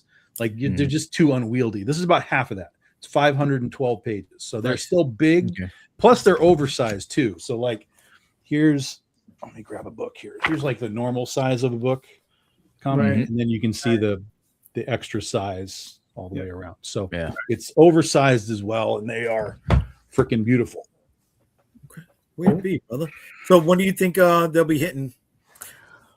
I am not expecting them to be here till probably June. They might be here sooner, but June probably. And then everything's here. So as soon as they are here, I'm sending them out the door. I'm in the same boat. For those of you who are watching that did back me for the last Vicky Sticks campaign, we got the books on their way. They're coming in from China. It's going to be a minute. I didn't expect it to be this long. But that's whew, those long roads, baby. Those long roads. But we're looking forward to you shipping out those books there, Tom. Yeah. All right. After that, we got Mr. Calderon's book. Oh, which one? All right. Magi. Which one did I launch today? Yeah. No, I launched this a few weeks ago. There's only 9 days left. Like, you launched this today? Shit. No, I was gonna launch Oswald today, but I'll do that next Friday. So, but Jay, give us an irrelevant promo, Jay. Fuck it all up. Yeah, there you go. I already screwed it up. I called it Maggie Grace. I fucked up. I didn't mean to call it Maggie Grace. It's Magi's Grace. It's a duo. They the story revolves around vampires invading Innsmouth, and if you know anything about that, that's the H.P. Lovecraft town full of fish people. Vampires are moving in. They want to take over, and Magi and Grace go in, and they're trying to settle this issue between these two warring factions. There you go. Listen, I'm going to tell you something right now. You need to change the title to Town Full of Fish People. Like that might do it. Is a sellable Tits and Bush. title. Tits and Bush. Scroll back up. Yeah. There you go. Yeah, Rosario tits. Tits. yeah. Heavy metal 2. Fat. And bush. All right, Calderon. You gotta let me know. Is she fully shaved, or is there a bush back there behind that star? You got to buy it to find out, sir. That is- Fuck, okay. There you go. No freebies, sir. No freebies. I bet you that shit looks like Arby's. There's a That's roast beef sandwich just I love fucking that. I love dangling that. out there. Oh, here we go. Listen, you get a choice. You get a choice. You go with There we or go. without? There we go. Okay. I fuck with the brunettes. Yeah. Yeah. And You these like are some of the pages Dude, who by, does rapey dude? Yeah. It looks like there's no consent happening in that panel right there. No, Uh-oh. there's no consent happening in that panel. That's why she has a sword. Panties. That's why she has a sword. There you go. Calderon, finish this up, kid. All right, so this is the artwork. This is some of the interior pages of the book. This is all illustrated by C. Michael Lanning and colored by Champe Ramirez. There you go. Champions in the So chat. this book is about a guy who discovers that he's actually inside of a computer. That's what this book's about, right? Rosario? That's a Bad pitches from me. There we go. There you go. You know what? That's going to be the next segment. There we go. It's going to be the next segment. Bad pitches from Jay. There we go. All right. All right.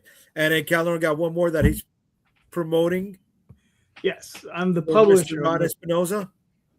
Yes, Rod Espinoza, Adventure Finders. Oh, he just made some money with the JD bump. So There I you go go. up, baby. So I go up. Yeah, okay. Well, yeah, it did. It But just went up. It just went up because it's on my show. It's on my show, so he made fucking money. It's in demand. He's calling himself the machine now. Damn right. What we do, baby. That's what we do. Crab cakes and football. That's what we do. All right. So the Adventure Finders is if you like D&D, if you like Lord of the Rings, Game of Thrones, Rod Espinoza, this is his long-running webcomic published here. It was at one time published over at Antarctic Press, but this is the first 5 issues, all extended. It has a bunch of new pages. I mean, like these books, when he has them on their website, like I think when AP was doing them, they were only about 24, 32 pages. His books on his website, though, are like 48 pages. Oh, wow. So, yeah, so they're thick. And, you know, Rod is a really accomplished artist who worked with Dark Horse for a while. And like I said, AP and a bunch of other companies. And, I mean, you know, we're just honored just to be putting this out for him. He's in the Philippines, so he can't do it himself. So we're facilitating that for him. So, you know, go check it out. There's signed editions, remarked editions. We have a hardcover available. And, you know, the trade paperback as well. So, you know, go check it out. We got another 27 days left on the campaign. We've already fully funded. And that's pretty much it. Go check it out, man. It's a fun book. Yeah, I'm looking forward to getting my copy. These are also going to be in the comment section. So just click on the link and jump aboard. All the books that I mentioned today are in the comment section, folks. All right. And yeah, I like that. I like that segment idea. Jay's bad pitches. Okay. Before we go back to the top 5, let's see what it says in the chat here. No more live streams for Jake. Damn, come on. I'm not even drinking. And it's pronounced Magi. I thought it was Magi's. Okay, so it's Magi's. There you go. Magi is great. Magi's. There you go, baby. All right. All right. Back to the top 5, guys. I think we can get 2 more in before we call it a night. So let's see what we got here. All right. So we got 13 off of the list. Let's see where we're at.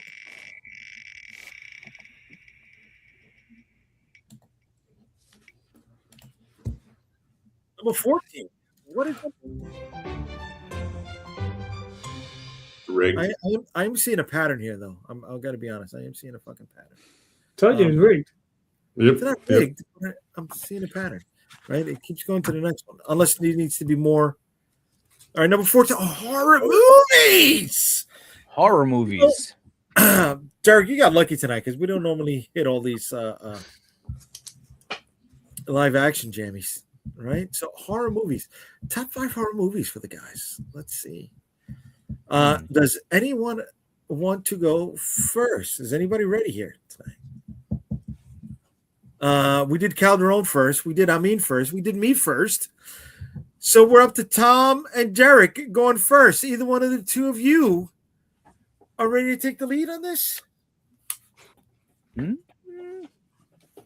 close. I've got 3 on my list. I'm thinking this out.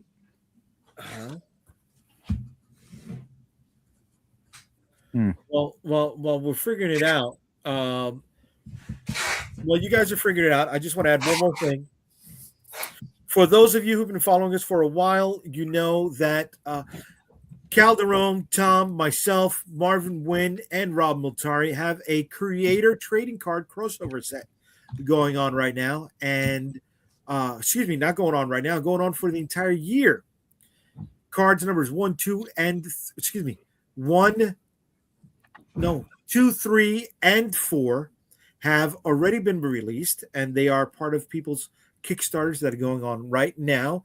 Card number 6 is now available in Rob Multari's Legends of the Snowpaw campaign, and card number 1 will be released at the end of the month with Marvin Wynn's campaign, the Edge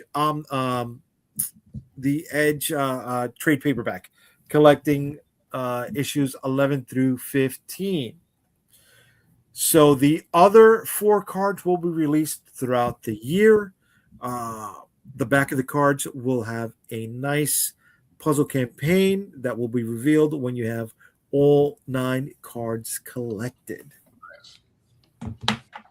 And if you missed any of the campaigns and you want to get some of the cards, just hit those link pledges for any of our books. And if you've been following us and you know where to follow us, you know how to get that. All right. Tom, you ready?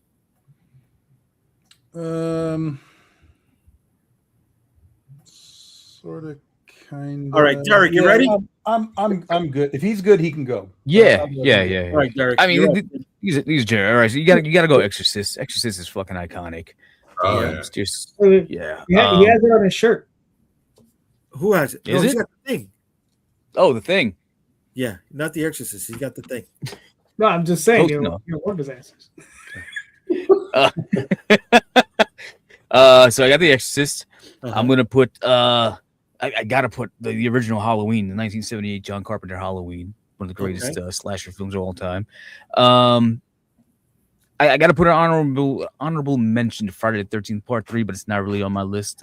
Part 3 is so bad. No, that's what I love that one. It's good. Listen, you can love it, but you gotta accept that it's bad. No. It's a bad. It's not movie. good. I mean, what horror movies are actually good? That's fine. That's fine. The horror film that I still have nightmares about is Tobe Hooper's Salem's Lot, even though it was a TV movie. Fucking movie to this day, so I have nightmares about that. I'm gonna put David Fincher's 7 on there, which I think that was a horror movie? Fantastic. I mean, there's a lot of stuff that serial kind of killer. leans into horror and thriller. You missed that, Jay? Yeah. It's a rom-com. Yeah. Yeah. That gift in the box at the end just broke my heart. And my second favorite movie of all time, George Romero's Dawn of the Dead. Okay.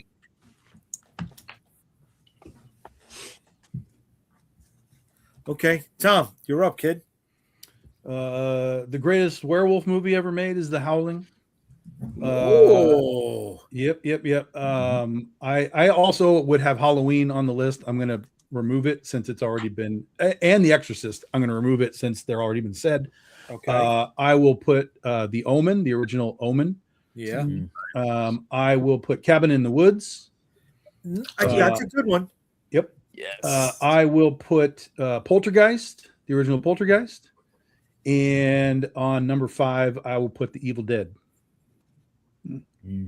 The original Raimi one, though, right? Yeah. Mm-hmm. Okay.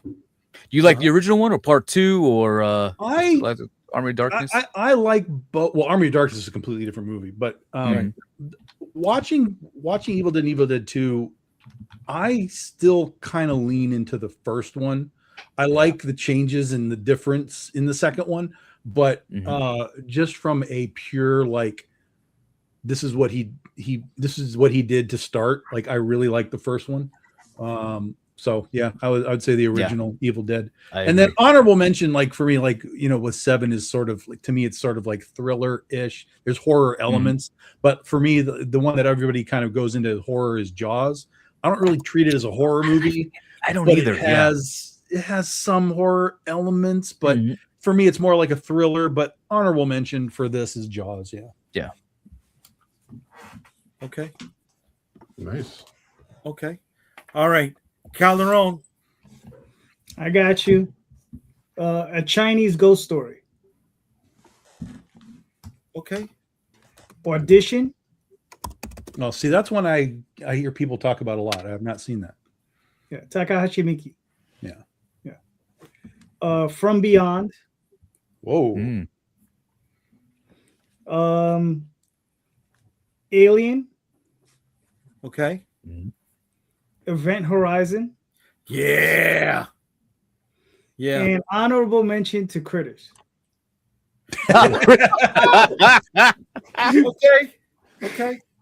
Okay. All right. You are up, Amin. Get out of my house. I love Dee Wallace in that movie. She's great. All right. So we got a wild card. Dead Alive. Oh, Peter Jackson? Yeah. Wow. Yeah. The obviously Blair Witch. Yeah. The original one? Oh. Yeah, first one. Psycho. Okay. The Entity. And The then Entity? one more. Yeah. Entity is a weird one, yeah. Yeah, so Oh, you said Entity? Yeah. The Entity. Okay. And then You know what that is, Rosario? No, I'm sorry. I'm not familiar with that one. That's the one where the chick gets banged by the ghost. Oh. Yeah. That happened to me in Jay's house one time. No, he didn't. No, he didn't. That wasn't a ghost. He just blindfolded you. Yeah. He had that fucking night paralysis fucking thing, man. Yeah. Nah. You all fucking can't that night. That was just Jay with his cheat on. Holy shit. Okay, I'm sorry. What was your fifth one? Also, Jay Rosario, Entity's based on a true story. Really? Yeah. Okay. I Then mean, the what last was your fifth one? The last one is The Sadness. The Sadness. I'm not familiar with that either. It's a Taiwanese zombie movie. Oh, interesting.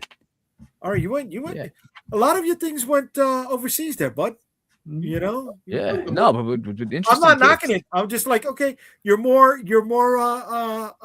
well-rounded than me. Because my honorable mention, and I don't give a fuck what anybody says, this is a motherfucking horror fucking Laser movie. blast.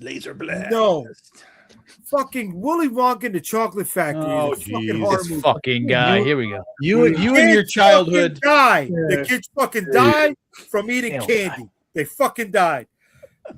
All right, you never saw them come back. You never saw them fucking come back. The kids fucking died from eating candy. That's You got my an Oompa honorable Loompa mention. fetish. It's a That's horror it. fucking movie. Seriously. And the Oompa Loompas. It's just I don't all give the a fuck. chocolate. He just loves If all you the got chocolate. a little person showing up to me with an orange face and green hair, I'm kicking the motherfucker. Nah, Did you that like- is right. You don't fucking do that to me.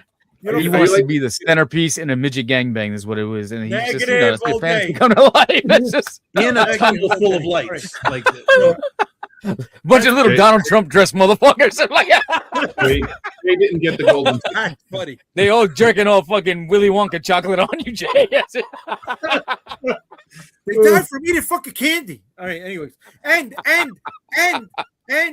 the Bomb was a fucking he was a fucking closet perv because the Snosberries were real fucking Snosberries, and one of his other fucking book, the Snosberries were little fucking balls of fucking jizz. So fuck you. It was Yeah, side note, look it up. Look at Jay the fuck eats up. ass the way they lick the wallpaper in that movie. Fuck that.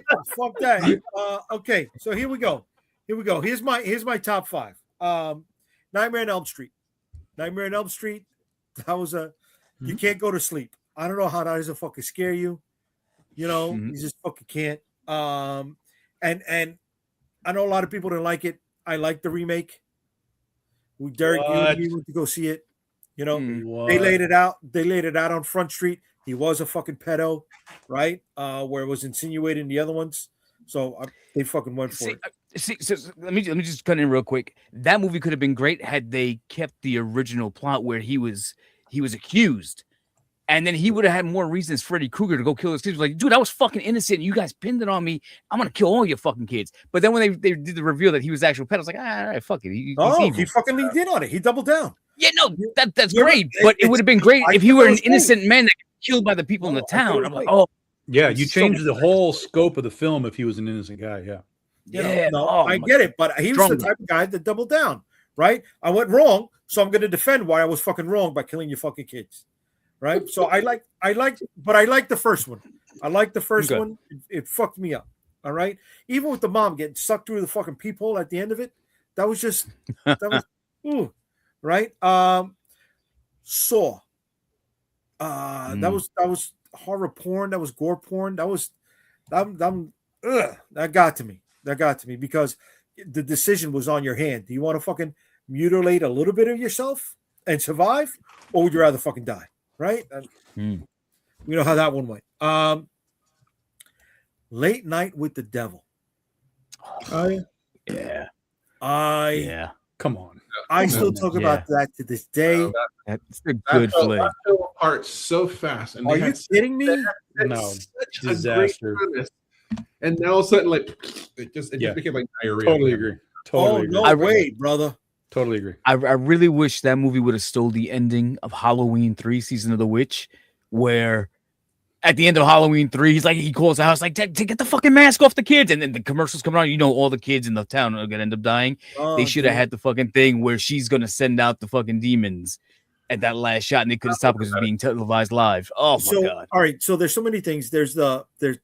He was being haunted by his wife throughout the whole movie, right? Because I think it was 4 or 5 different times she showed up in reflective objects, right? Yeah. If you slow down the frames, they really went into this movie. They thought about it a lot. They actually researched the dates on when there was a Monday night where it was a Halloween and there was a full lot of work during sweeps, right? They did a lot of research going into this movie. They did. The whole thing with the orchard and those guys being pedos and bringing that girl back up to him, just so fucking many layers to this movie. Like, I want to talk to him because I still have questions on, like, am I reading into this or what? So I really like Late Night with the Devil. You mentioned Event Horizon, Jose. I like that a lot. And that goes side by side for me with In the Mouth of Madness. Okay. Dude. The Mouth of Madness is dope. Dude, where the kid is riding the bike and he just fucking ages, right? Or when they go to check in to the B&B and the old woman is standing on her husband who's dead, right? But he was her simp. And then that German guy, Porsche now, what's his name? Jorgen, that he was in U571. That he was the main bad guy from the Stallone Judge Dredd, Jorgen Perchnow. That he was the Stephen King. I'm with it. So I said Nightmare, Saw, Late Night with the Devil, In the Mouth of Madness, and then Invasion of the Body Snatchers. Which one? The original, just the button on the end. Yeah, well, Kiefer Sutherland at the end. That's not the original. Yeah, that's the original. The 70s remake. I'm sorry. The 70s remake. Yes. And you know what? I got one more. I got one more fucking honorable mention. Master of Illusion with Scott Bakula. Yeah. Yep. I like that one. I don't like any of that stuff. That he was a magician that actually learned from a fucking cult. It was a Wes Craven piece. That's it. Nobody brought up anything Wes Craven. I don't like Wes Craven stuff usually. Oh, I brought up very little. I like Nightmare, but I don't like much else that he does. Yeah, I'm not a Hellraiser guy. Yo, but you know what? Enough for nothing. Horror's making a strong comeback now. Like strong. Like over the last 5 years, and specifically the last 3 years. I mean, movies like Long Legs, Talk to Me, fucking Weapons. Yeah, the Weapons is probably in my top 5. I would take 7 out and put Weapons. Weapons was fucking incredible. Weapons was a pile of shit. Yeah, I An epic pile of shit. I'm sorry. I'm sorry. Oh, she got an Oscar. Wild, epic. Well, she in her context, she did a great job. Like, there's elements of Weapons that I look at and I'm like, this was okay. I liked her voodoo shtick and stuff. Like, there's elements of it, but as a construct, like, this is garbage. I'm bored. I was bored through the whole fucking thing. I didn't want to be there. All the kids doing the Naruto run. Like, I don't want to be there anymore. I'm about 45 minutes in it. I hate the fucking teacher. I want to punch her in the mouth. Yes. I get to punch her in the face. Yes. If I could wake up every morning and punch her in the face, I think I'd have a good day. I feel bad. I don't like her. I don't like her as an actress. It's not an actress thing. I just don't like her in that role, and I don't like that type of person. That character, Okay. Yeah, that character I just couldn't stand. Yeah. I'm sure the actress is a fine lady. I'm sure she's a great person. I hope. And here I got an honorable mention. Witching bitching. There you go. Witching bitching. It's a film out of Spain. It's a Spanish film. God. And it's hilarious. It's funny because the ending to Witching bitching is very similar to the what was the one, the Late Night with the Devil? Late Night with the Devil, yeah. Very similar to that. Like, the movie builds up, and then there's just this batshit crazy ending. That's why I like that film, the Late Night with the Devil, because also Suspiria, the new one, because I haven't seen the original, but at the ending it has that batshit crazy ending. That's why I like it. So, okay, I'll tell you something that you guys should try. It's kind of a hard watch because I think it's a Swedish film, so it's the language it's fucking off.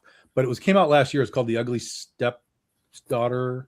Basically, it's like a Cinderella, but instead of focusing on Cinderella, it's focusing on the stepdaughters that are going to go to the ball and try and get the prince. And so, but it's very based in now, because it's all about basically fucking this girl up so that she gets more pretty. They're fucking up with her nose and doing all kinds of surgery and shit, but it's old time. It's like Cinderella times, and they're doing like crazy stuff to her face and trying to make her this like perfect princess for the prince. It's a really weird reimagining of Cinderella. And it's like I said, it's kind of a tricky watch because of the dialogue and stuff, but the visuals of it in the story are like, wow, that's nuts. Yeah. Okay. I'm sorry. I mean, you aren't the only one that's well-rounded and worldly with their viewing.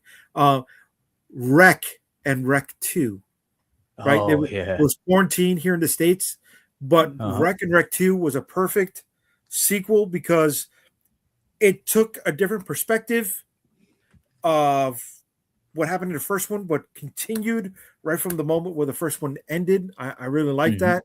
Treat the whole zombie thing not as an infection, but as demonic possession. It was really good. That's not that far of a stretch, because it was in the Old Testament. No, not the Old Testament. What was it? I don't read the Bible. I don't fucking know. You put some copies in there, I'm gonna read it. No, there was something they would say. It says that when hell who's their publisher? He publishes himself. I don't know if you can tell. They've said right there.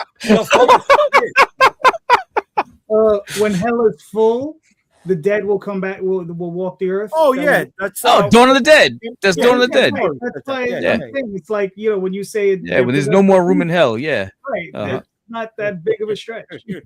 I got a funny button for that after the show with Derek. All right, let's see what the chat says about the horror stuff.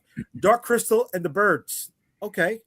Hellraiser, Evil Dead 2, Willy's Wonderland. Yeah, I haven't seen with Nicolas Cage, for real?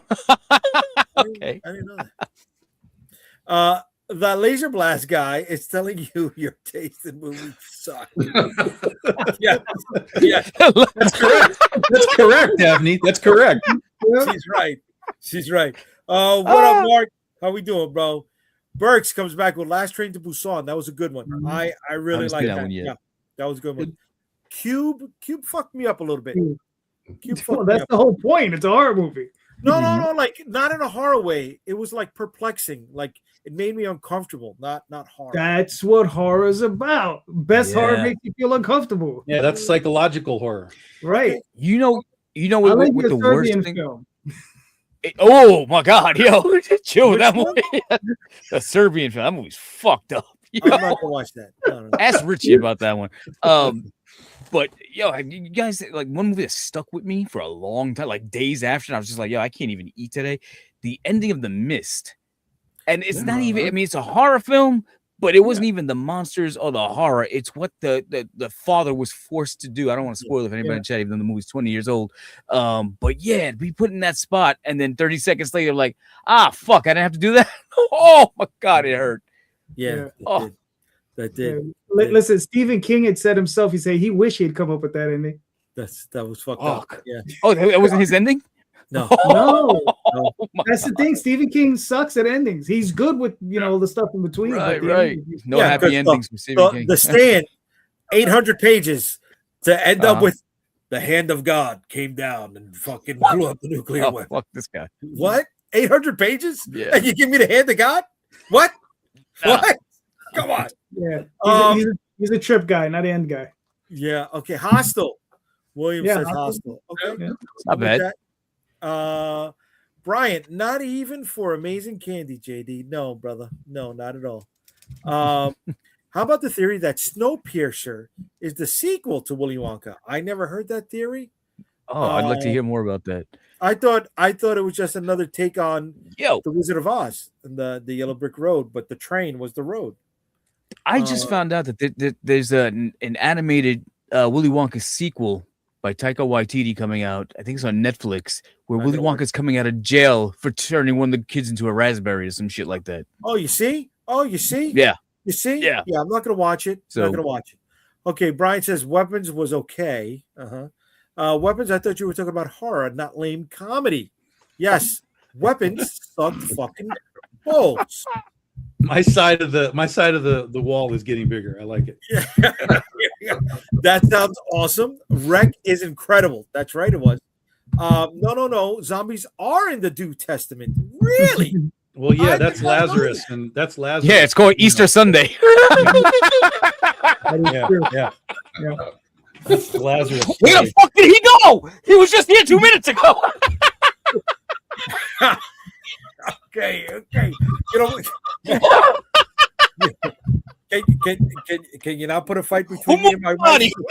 Please. I'm looking forward to meeting my wife. But he's talking about Jesus, but that's not even what he's talking about. He's talking about Lazarus and literally the rising of the dead. Well, I was talking about Jesus, but all right. But there's a literal another aspect of it where there's actual zombies. Shit. Yeah. Okay. Brian comes back with loved Jacob's Ladder. Okay. This is an interesting one. It was an interesting one. Guys, we went 2 hours. I thought we were going to be able to put another one in there. This is what happens when you talk about horror. It'll eat up all your time. Yeah. It did. So before these 2 hours are up, which is coming right here, guys, why don't you tell the people who are watching and that will be listening later on where they can find you? We're going to start off with you, Derek. Where can they find you, brother? I don't even know if I'm using social media these fucking days, but I mean, you can find me somewhere on like Instagram or Twitter. But we'll figure it out. Go to my YouTube page, Midnight Hustle Podcast. That shit helps. Like and subscribe, all that shit. All right, sounds good. I mean, where can they find you, bro? Yeah, you can find the Rose to Oz as the Road to Oz comic on Instagram and Facebook, and you can just Google me, Amin Amat, and I'll show up on pretty much Facebook, YouTube, Instagram, TikTok. All right, and the comments carry the link to your campaign. So I hope it helps out a little bit. Tom, where can they find you, bud? You can find me watching Laser Blast on VHS as the Lord intended. Or they look like a bunch of foreskin. If you want my comics, you can get that. And then May 22nd, we'll be doing our last issue of Goth Day, which will also have our next card as part of the big 9-card set that we're doing with these guys. Cool. All right. Calderon, where can they find you, kid? Instagram, Twitter, Facebook, all those different places. This Sunday night with these two guys. Yes. And then Kickstarter. Magi's Grace, Adventure Finders, Oswald Chronicles next week. All right. Right. And Comic Book Streamland is a part of Unstoppable Comics. For those who do not know, now you know. And you can also find me in these locations. All right. Substack, Blue Sky. How come he gets a fucking title card? TikTok. Yeah. What fuck is this? He gets a title card? We have to go spell this shit out. Give me the info. I'll build it up. Yeah, we get it. It's Unstoppable Comics everywhere. All right. Thank you. It's Comic Book Streamland, and on Podbean, you can find us on Comic Book Streamland. Well, why'd you make yourself look like a Loompa Loompa? I mean, I'm not an Oompa Loompa. That's a That's true. chibi. You look like a I'm not an Oompa Loompa. Now I gotta change the whole fucking thing. Yeah, what are you doing? Make all the hair white. Yeah, we're coming. Put the Arn Anderson glasses on too. Good night, everybody. Have a good one. Thank you for being with us. Later.